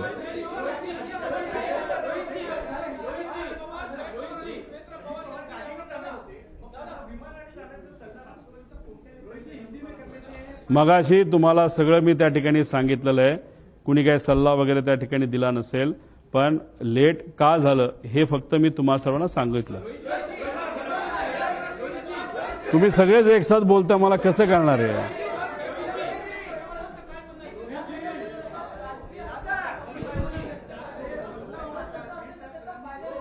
या विषयाचं मला कुठेही राजकारण तिथं करायचं नाही. मी कुठंच काय तिथं बोलत नाही की कुठल्या राजकीय पक्षाचा याच्यामध्ये इन्व्हॉल्वमेंट आहे.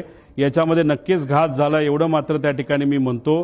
कसं झालं, का झालं, कोणामुळे झालं, काय झालं हे लोकांसमोर आलं पाहिजे आणि इन्व्हेस्टिगेशन ही प्रॉपर त्या ठिकाणी झाली पाहिजे. एवढंच या प्रेझेंटेशनच्या माध्यमातून मी सांगण्याचा प्रयत्न करतो. मराठीचे शेवटचे 2 प्रश्न घ्या म्हणजे मी हिंदीत बोलतो. दोन मराठी.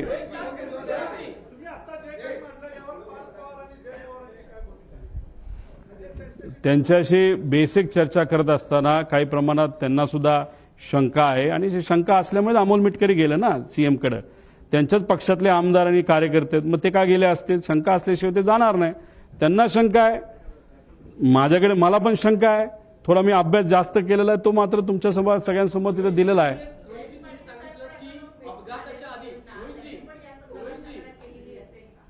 नाही, या बाबतीतलं मला काय माहीत नाही, कारण मी अजून कोणाच्याच संपर्कात नाही. तुम्ही सर्वजण अभ्यासू पत्रकार असल्यामुळे चांगलं प्रेझेंटेशन व्हावं यासाठी मी प्रेझेंटेशनकडेच जास्त लक्ष देऊन होतो.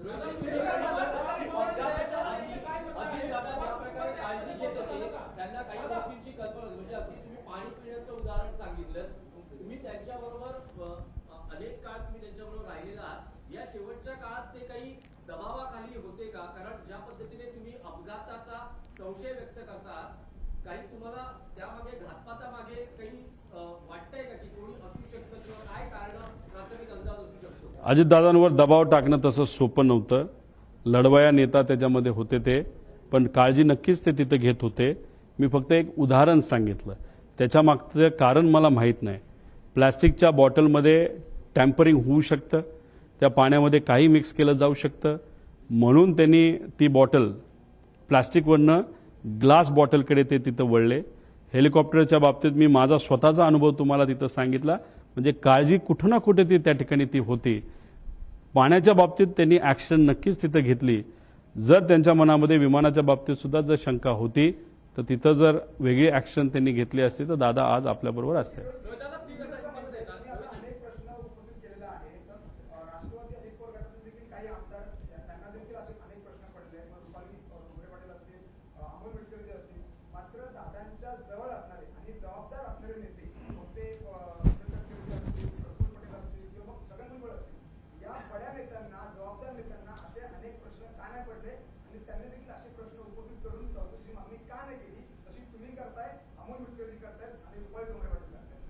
त्या सर्व नेत्यांना जी कुठली सत्ता आज आपली आहे या राज्यामध्ये ती मेंटेन करण्यासाठी ती सत्ता तशीच राहावी यासाठी त्या पक्षाचे प्रमुख नेते म्हणून त्यांना कदाचित ती गोष्ट थोडीशी जास्त महत्त्वाची वाटली असावी आणि हीच गोष्ट करत असताना कुठेतरी मेन विषयाकडे लक्ष न जाता दुसऱ्याच विषयाकडे त्यांचं लक्ष गेल्यामुळे कदाचित काकींची इच्छा नसताना सुद्धा शपथविधीला सुद्धा काही प्रमाणात घाई ही त्यांच्याकडनं तिथं झाली.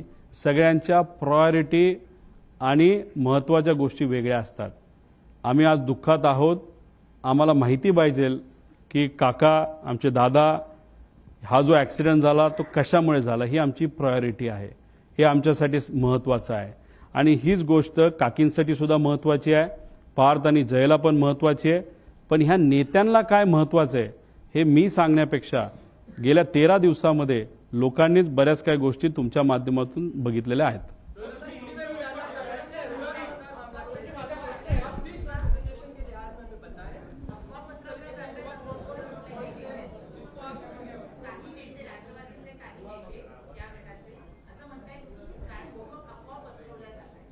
रोहित पवार एवढ्या मोठ्या कॅमेराच्या संख्येसमोर आणि एवढ्या अभ्यासू मराठी पत्रकारांच्या समोर प्रेझेंटेशनच्या माध्यमातून काही गोष्टी जर पुढे त्या ठिकाणी सांगत असतील तर ह्याला अफवा म्हणत नाही, ह्याला रोकटोक प्रेस कॉन्फरन्स त्या ठिकाणी म्हणतात. आणि त्यांच्यात आणि आमच्यात हाच फरक आहे. ते काय काय म्हणेना आम्हाला काही घेणं देणं नाही. ते जे कुठले नेते असतील 4-5 त्यांचा पक्षच वेगळा आहे आणि आमचा पक्ष वेगळा आहे. काका मात्र आमचे त्या ठिकाणी गेलेले आहेत. त्यामुळे काकांच्या बाबतीत काय घडलं हे मला तरी माहिती पाहिजे. त्यांना माहिती नको असेल तर तो त्यांचा विषय आहे.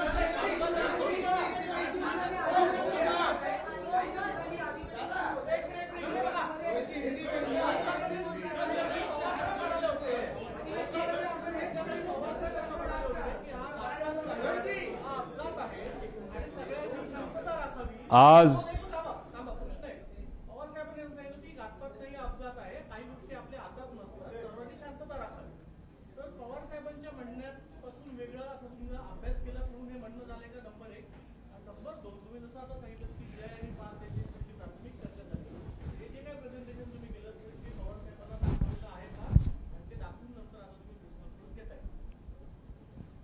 साहेबांनी जे कुठलं स्टेटमेंट त्या ठिकाणी दिलं ते 28 तारखेला माझ्या अंदाजाने 12-1च्या दरम्यान तिथे दिलं असेल. काय असेल ते म्हणजे 6-7 तास झाले होते. मी 13 दिवसानंतर बोलतोय. 6 तासामध्ये आपल्याला किती कळतं आणि अंदाज काय असतात. आणि दुसऱ्या दिवशी लाखो लोक हे बारामतीमध्ये तिथे येणार होते. अर्धवट माहितीवर एखादं स्टेटमेंट मोठ्या नेत्याकडनं जर चुकीचं गेलं आणि त्याच्यावर जर लोकांनी वेगळी भूमिका घेतली तर मग जो महत्त्वाचा दिवस असतो तो दुःखाचा दिवस असतो पण महत्त्वाचा असतो. लाखो लोक वेगळं काहीतरी तिथं निर्णय घेऊ शकतात. हे एवढी मॅच्युरिटी आणि एवढा अभ्यास पवार साहेबांचा नक्कीच त्या ठिकाणी आहे. 6 तासामध्ये एखादं स्टेटमेंट देणं 13 दिवसामध्ये स्टेटमेंट देणं याच्यामध्ये नक्कीच त्याच्यामध्ये फरक आहे. काल पवार साहेबांशी मी बोलणार होतो पण तब्येतीचं कारण असल्यामुळे त्या ठिकाणी मला त्यांना ते प्रेझेंटेशन दाखवता आलं नाही. आणि दुसरी गोष्ट तुम्हाला सांगतो की रोहित पवारने आजपर्यंत जे काही मीडियामध्ये स्टेटमेंट दिलेले आहेत, जे काही प्रेस कॉन्फरन्सेस घेतलेले आहेत, याच्यामध्ये मी कोणाची परवानगी त्याच्यामध्ये घेतलेली नाही. विचाराचा पक्का असल्यामुळे पवार साहेबांच्या मनामध्ये काय याचा अंदाज असल्यामुळे आजपर्यंत गेल्या 7 ते 8 वर्षामध्ये माझ्या प्रेझेंटेशन माझ्या वागण्यावरनं माझ्या बोलण्यावरनं मी कुठेही तिथं चूक नाही तर कॉन्ट्रोवर्सी केली नाही. त्यामुळे पवार साहेबांना माहीत होतं, टीव्हीवर सातत्याने येत होतं. पण साहेबांचा माझ्यावर विश्वास असल्यामुळे साहेबांनी मलाही विचारलं नाही आणि मी त्यांना हे प्रेझेंटेशन तिथं दाखवलेलं नाही. तुम्ही जे म्हणताय जे काय मॅनिप्युलेशन झाले त्याच्यामध्ये हा एक व्यापक गट आहे असं तुम्हाला वाटतं की फक्त त्या गैरमानिकता अतिघाई किंवा अतिविश्वास घडला हे नक्की काय की सगळं आता वैमानिक कसा होता, काय होता, त्याचं फायनान्शियल बॅकग्राऊंड काय, अजून कुठले विषय आहेत का, डिप्रेशनमध्ये होता का, मेंटल स्टेट त्याची कशी होती, DGCAचे मेंटल स्टेटचे काही त्या नॉर्म्स आहेत, त्या मेंटल स्टेटचा वापर करून प्रेशर टाकून या पायलटच्या माध्यमातून हा घात घडून आणला. अनेक प्रश्न आहेत. त्यामुळे या प्रश्नावर कुठंतरी एक इन्व्हेस्टिगेशन होणं महत्त्वाचं आहे. मी मगाशीही तुम्हाला सांगितलं इथं मला राजकीय कुठंच काय बोलायचं नाही. घातपात आहे का तर त्याची शंका 100% आहे. राजकारण हे मी आणत नसल्यामुळे राजकीय आहे का नाही याचा मी विचार सुद्धा केलेला नाही.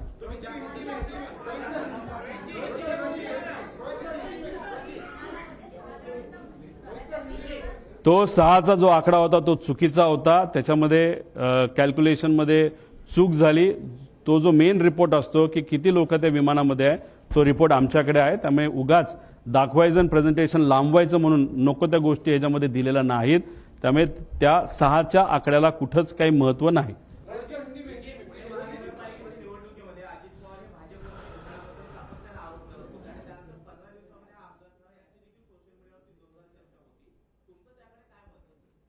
राजकीय या घटनेबद्दल राजकीय भूमिकेतून मी कुठंच तिथं त्या ठिकाणी बोलणार नाही. बोलायचं झालं तर फाईल वगैरे या बऱ्याच गोष्टी आपल्याला बोलता येईल पण त्याला काय अर्थ नाही. कारण सरकारमध्ये असणारे सर्व नेते जे आज सत्तेत आहेत त्यांची सुद्धा नक्कीच इच्छा असावी ही घटना घडली कशी आणि उद्या घडू नये याच्यासाठी सुद्धा त्यांनी काय करावं या बाबतीत लक्षात इथं घ्यावी. अभी हिंदी में अभी एक बहुत बड़े प्रेजेंटेशन के माध्यम से लोगों के सामने अजीत दादा पवार उनका जो एयरपोर्ट विमान का जो एक्सीडेंट हुआ था वो कैसे हुआ, कितने टाइम में हुआ, उसके कुछ टेक्निकल डिटेल्स वहां पे हमने दिए थे. अभी बहुत ज्यादा डिटेल में अभी बात नहीं कर पाऊंगा लेकिन इसमें 3 विषय है. एक तो जो VSR नाम की कंपनी है वो जिस तरीके से ऑपरेट करती है उसमें बहुत सारे इश्यूज है. बहुत सारे शॉर्टकट्स ये कंपनी वहां पे इस्तेमाल करती है. मेंटेनेंस में बहुत सारे इश्यूज है. त्यामुळे ये विषय में इन्वेस्टिगेशन करते वक्त VSR इस कंपनी को प्रॉपरली इन्वेस्टिगेट करने की जरूरत है. यूरोपियन जो एविएशन एक एजेंसी है उन्होंने VSR को बैन किया है. उनका जो भी ऑपरेटिंग लाइसेंस है यूरोप का वो कैंसिल किया गया है और उस तरीके का नोटिस DGCA को भी दिया है. ये कब के एक्सीडेंट के लिए, 2023 के एक्सीडेंट के लिए. लेकिन अभी तक DGCA ने कोई भी वहां पे एक्शन नहीं ली और VSR के माध्यम से भी अभी तक यूरोपियन एजेंसी को इंफॉर्मेशन दी नहीं गई. और 2023 में जो मुंबई में एक्सीडेंट हुआ था और दादा का जो एक्सीडेंट हुआ था वो सेम कंपनी के प्लेन थे और जैसे कि बम्बार्डियर, लेयरजेट, शायद थोड़ा सा साइज में फर्क हो सकता है लेकिन ऑपरेटर कौन था तो वो VSR ही वो ऑपरेटर था. अभी मुंबई में जो एक्सीडेंट वहां पे हुआ उसकी इंफॉर्मेशन और उसका इन्वेस्टिगेशन 2 साल तक अभी तक पूरा नहीं हुआ. अभी हमारी सरकार को विनती है कि वो इन्वेस्टिगेशन इमीडिएटली वहां पे बाहर आना इंपॉर्टेंट है. अजीत दादा का इन्वेस्टिगेशन भी जल्दी से जल्दी होना बहुत इंपॉर्टेंट है. 2023 का इन्वेस्टिगेशन अगर बहुत जल्दी होता था उसमें से अगर त्रुटि या जो फ्लॉज है वो बाहर आते तो शायद अजीत दादा का ये एक्सीडेंट नहीं होता था. वहां पे जो नेग्लिजेंस हुआ, इन्वेस्टिगेशन में जो नेग्लिजेंस हुआ, इसके कारण भी ये एक्सीडेंट हो सकता है. दूसरी बात, कपूर नाम के जो पायलट थे, जो मेन पायलट थे, उनके एक्सपीरियंस के बारे में, वो भी लेयर जेट एक्सपीरियंस के बारे में उनका अगर अनुभव आप देखो, वहां पे अगर जो अल्कोहलिज्म का अनुभव है उसके लिए बहुत सारे प्रूफ है. 3 साल उनका लाइसेंस, फ्लाइंग लाइसेंस वहां पे कैंसिल हुआ था. उनके बारे में बहुत सारी इंफॉर्मेशन और जो VSR कंपनी का जो इंटरनल एक इंपॉर्टेंट ग्रुप है व्हाट्सएप का, उसमें से बहुत सारी ऐसी इंफॉर्मेशन मैंने आपके सामने लाई जहां पे VK सिंह जो खुद मालिक है वहां पे वहां कपूर जी को या जो कपूर है या जो और बाकी पायलट्स है वो कैसे दारू पीते हैं, कैसे मस्ती करते हैं, उसके बारे में कुछ इंफॉर्मेशन आप सबको वहां पे दी थी. दूसरी बात, जो PIB पे इंफॉर्मेशन आप सबको प्रेस ब्यूरो पे, इंडिया ब्यूरो पे जो इंफॉर्मेशन वहां पे आई है वो इंफॉर्मेशन DGCA ने वहां पे दी है. लेकिन अगर ATC का ट्रांसक्रिप्ट आप देखो तो टाइमिंग में बहुत बड़ा फर्क वहां पे दिख रहा है. इसलिए इन्वेस्टिगेशन जो हो रहा है उसमें प्रॉपर इन्वेस्टिगेशन नहीं हो रहा, ऐसे हम सबका कहना है. बारामती में सामने और पीछे एक ही जो लैंडिंग स्ट्रिप है, एक साइड को जो ऊंची है उसको 11 नंबर कहा जाता है और जो फ्लैट है उसको 29 नंबर कहा जाता है. शुरुआत में ये जो विमान है जो अजीत दादा को लेके वहां पे जा रहा था, उन्होंने 29 नंबर का साइड वहां पे ATC से परमिशन मांगी थी. वहां पे आगे सन भी नहीं था और फ्लैट लैंड था, वो लैंड हो सकते थे. लेकिन अचानक से उन्होंने 11 का लैंडिंग वहां पे मांगा, फिर उन्होंने टर्न अराउंड लिया वापस 29 का मांगा, वापस कैंसिल किया, वापस 11 का वहां पे मांगा। वहां पे अनफॉर्चुनेटली थोड़ा सा हायर सेक्शन होने के कारण वहां पे एक्सीडेंट हुआ था। दूसरी बात, जो अगर ट्रांसक्रिप्ट आप देखो जो एटीएस का है, उसमें टाइमिंग और उसमें जो भी वहां पे बताया गया है उसका अगर कैलकुलेशन अगर आप करो, और जो सैटेलाइट से ये प्लेन कनेक्ट होता है उसका ट्रांसपॉन्डर 1 मिनट पहले बंद किया गया था, तो 1 मिनट पहले तक प्लेन की हाइट, स्पीड, लेंथ और उसका alignment to the landing strip was okay. But 1 minute में ऐसा क्या हो गया कि ट्रांसपॉन्डर बंद किया गया और उस 1 मिनट में ये प्लेन शायद बहुत नीचे आया था और वो घटना वहां पे घटी। वो स्टॉल क्यों हुआ, उसके बहुत सारे अलग अलग कारण है, लेकिन उसमें से एक कारण ये मैनुअल इंटरवेंशन वो भी वहां पे हो सकता है। इस सबको देखने के बाद, वो जो भी ट्रांसक्रिप्ट पढ़ने के बाद, सुनने के बाद, हम सबको ऐसे थोड़ा सा लगता है कि ये जो पायलट है उनको अल्कोहलिज्म का थोड़ा सा गलत अनुभव उनका था, इंफॉर्मेशन उसके बारे में बहुत सारी है, और उसी के साथ जो ट्रांसक्रिप्ट में पाठक मैम जो है, जो वैमानिक को पायलट है, उनका आवाज आ रहा है, लेकिन कॉकपिट में और किसी का आवाज वहां पे पीटीटी के माध्यम से वहां पे सुनाई नहीं दे रहा। तो उसमें वो पायलट क्यों नहीं बात कर रहा, और एंड का अगर संभाषण अगर आप देखो या कॉन्वर्सेशन आप देखो, तो पाठक मैम वहां पे ओ शिट मतलब जनरली मेरे मेरे बोला जाता है ओ शिट, क्योंकि जब आपको डेथ आपके सामने दिखती है तब आपका दिमाग नहीं चलता, आपके मन में जो है वो बाहर आता है। ऐसे वो कॉमन मैन की तरह वो जो पाठक मैम है उनके माध्यम से वो आवाज तो निकला, लेकिन हमारे मेन पायलट जो थे उनके माध्यम से एक भी आवाज वहां पे नहीं आई। ऐसे बहुत सारे प्रश्न इस प्रेजेंटेशन के माध्यम से 1 घंटा प्रेजेंटेशन चला। आप सबको ये प्रेजेंटेशन इंग्लिश में वहां पे और हिंदी में भी, मराठी तो है ही, लेकिन इंग्लिश और हिंदी में भी आपको दिया जाएगा, वो आप देख सकते हो, उसको पढ़ सकते हो। देखो, ये जो रिसर्च हमने किया, लिमिटेड रिसोर्सेस के साथ हमने ये इन्वेस्टिगेशन किया। हम पावर में नहीं है, लेकिन कॉन्टैक्ट योग्य पद्धति का इस्तेमाल करते हुए राइट कॉन्टैक्ट के माध्यम से जो जी इंफॉर्मेशन हमारे पास आई, क्योंकि लाडले काका थे, वो मेरे रिलेटिव थे, हमारे नेता थे, और इस राज्य का बहुत बड़ा नेता इस एक्सीडेंट में वहां पे गुजर गया है। इसीलिए हम सबकी डिमांड है इन्वेस्टिगेशन प्रॉपर होना चाहिए। सीआईडी के माध्यम से इन्वेस्टिगेशन चलना है तो चलने दो, लेकिन it is not the right authority to do the investigation. Investigation करना है तो यूरोपियन, यूएस बेस्ड या फ्रांस या यूके बेस्ड ऐसे एजेंसी को वहां पे लाने की वहां पे जरूरत है। डिटेल इन्वेस्टिगेशन होने की वहां पे जरूरत है, और हम सबको ऐसे लगता है it was not an accident but it was planned accident, ऐसे हम सबको लगता है।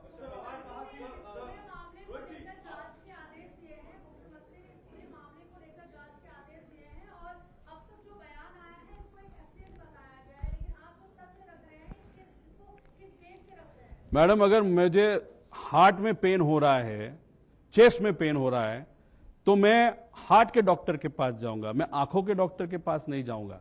महाराष्ट्र सरकार ने जो इन्वेस्टिगेशन एजेंसी वहां पे दी है वो सीआईडी दी है। सीआईडी को प्लेन के बारे में क्या मालूम है? सीआईडी को प्लेन के टेक्निकल डेटा के बारे में क्या मालूम है? अगर दिल्ली में कुछ विषय है, उसका ऑफिस दिल्ली में वीएसआर का, तो दिल्ली में सीआईडी जा सकती है क्या? तो हम सबका कहना है कि सिर्फ सीआईडी देने के लिए मत दो, टेक्निकल प्रॉपर इन्वेस्टिगेशन एजेंसी होने की जरूरत है। आप डीजीसीए के माध्यम से इन्वेस्टिगेशन करो, लेकिन हम सबकी मांगनी है फ्रांस, यूके या यूएस बेस्ड जिसके नाम मैंने वहां पे दिए थे, उनके माध्यम से भी ये इन्वेस्टिगेशन होना चाहिए।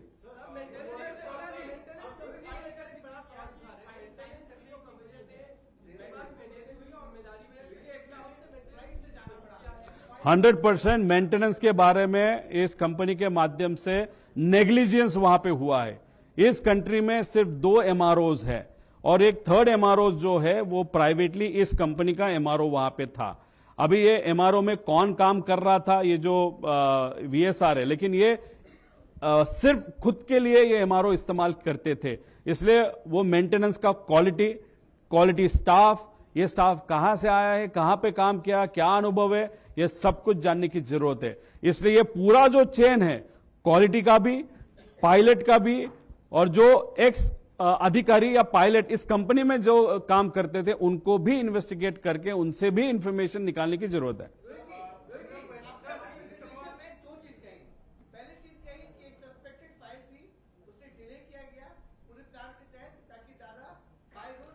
सर मैं आपको कहना चाहता हूं प्लानिंग ब्लिनिंग वहां पे मैं कुछ बोला नहीं था। मेरा कहना इतना ही है, अगर दादा का प्रेफरेंस अगर आप देखो तो उनका प्रेफरेंस रोड ट्रैवल होता है। 27 तारीख को दोपहर को कैबिनेट का मीटिंग होने के बाद 3-4 घंटा दादा ने खुद के ऑफिस के लिए, पार्टी के लिए, पार्टी के नेताओं के लिए और उनके ऑफिस का या पार्टी के जो पदाधिकारी है या जो ऑफिस का स्टाफ है उनके लिए वहां पे दिया था। अभी अगर 5 तक 5:30 तक जैसे प्लान मीटिंग्स थे वो मीटिंग्स अगर होती थी तो दादा गाड़ी से पूना तक और पूना दूसरे दिन 28 को सुबह पूना से बारामती तक वहां पे पहुंच सकते थे। डिले किसके कारण हुआ वो इंफॉर्मेशन मैंने आप सबको दी। It is just an information, that is not an allegation, please note.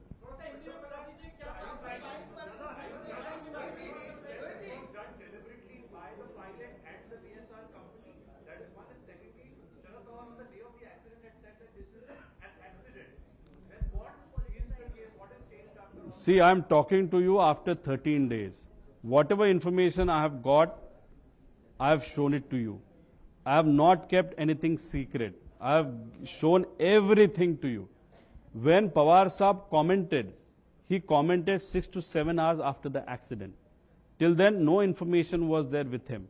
The next day, he knew lakhs of people were going to come for the cremation.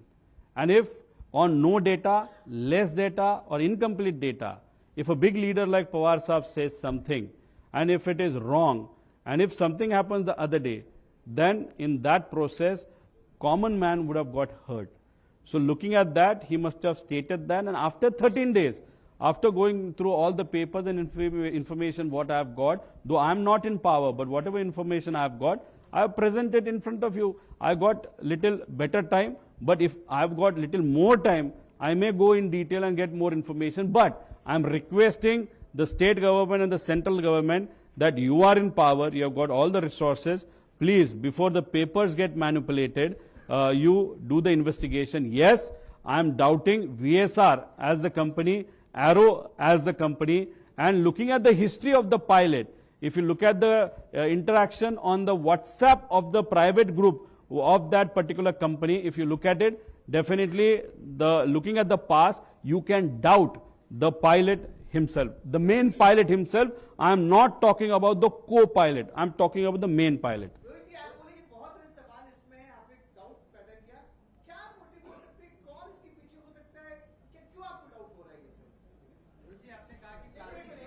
अगर आज दादा होते तो दादा से मैं पूछ लेता, जब भी मुझे वो संधि मिलेगी बाद में बहुत सालों के बाद, तब मैं वहां पे पूछूंगा। ये बहुत अलग का सवाल है।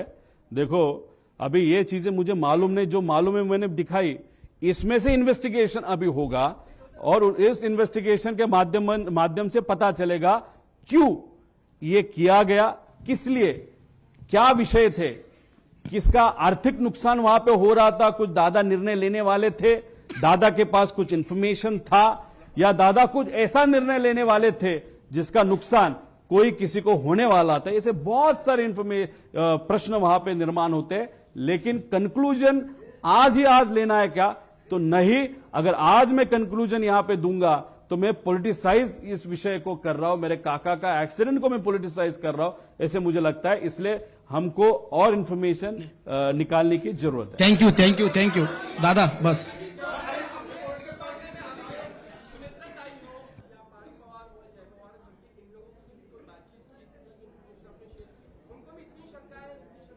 देखो आज अमोल मिटकरी, बाबा पाटिल, फिर ठोमरे ताई और कुछ उनके जो पदाधिकारी, मुझे अमोल मिटकरी तो आमदार है, वो हमारे पक्ष के आमदार नहीं है, वो अजीत दादा के पक्ष के आमदार है। वो खुद मुख्यमंत्री साहब के यहाँ पे गए थे। अभी डेफिनेटली उनके पक्ष में भी चर्चा है, तो उन्होंने पार से पूछा होगा, उन्होंने काकी से पूछा होगा, फिर उन्होंने सीएम के पास वो गए होंगे, तो डेफिनेटली उनके इसमें भी चर्चा चालू है। और दूसरी बात, ये प्रेजेंटेशन मैंने इनको दिखाया कि उनको दिखाया? ये प्रेजेंटेशन मैंने और मेरी टीम ने बनाया, इसलिए मेरे को किसी को दिखाने की जरूरत नहीं। जो मुझे लगा वो यहाँ पे लोगों को वहां पे मैंने दिखाया।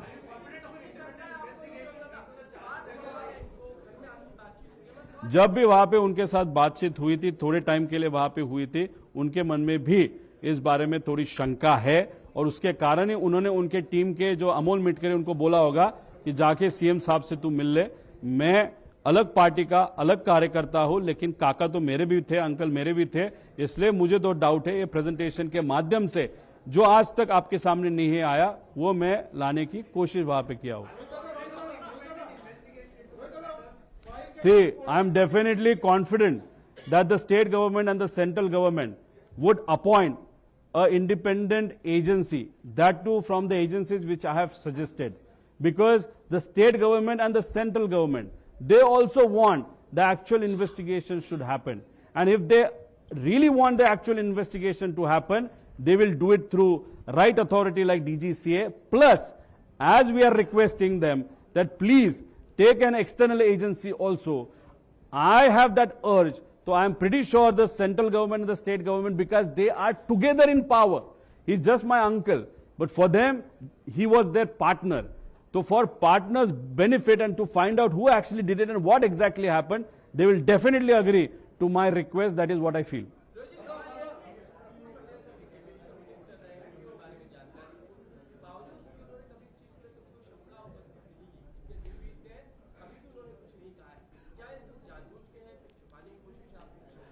देखो, हमारे लिए यह एक्सीडेंट क्यों हुआ, दादा के बारे में ही ये क्यों हुआ, इसके बारे में हमारे मन में बहुत शंका है। ये हमारी प्रायोरिटी है और इस प्रायोरिटी के लिए हमने खुद वहां पे इन्वेस्टिगेशन की है। अलग अलग लोगों की अलग अलग प्रायोरिटी होती है। इन्वेस्टिगेशन शायद उनकी प्रायोरिटी नहीं होगी, उनके लिए सत्ता में रहना वो प्रायोरिटी रहेगी। इसलिए उन्होंने जल्दी से जल्दी शपथ विधि, वो सुनेत्रा काकी को इच्छा न होते हुए भी जल्दी से जल्दी शपथ विधि कैसे हुए उसके लिए उन्होंने वहां पे प्रयत्न किया। अगर उनके इतने कांटेक्ट है, वो इतना, अगर वो पहले एविएशन मिनिस्ट्री वहां पे रहे, एमआरओ उनका खुद का है या उनके पार्टनरशिप है, मतलब मेंटेनेंस कैसे होता है वो उनको मालूम है, और वो दादा के दोस्त थे, दादा के साथ वो रहे हैं, तो उन्होंने मेरे जगह पे प्रेजेंटेशन करने की जरूरत थी, लेकिन तटकरे साहब और पटेल साहब उन्होंने वो क्यों नहीं किया वो मुझे नहीं मालूम।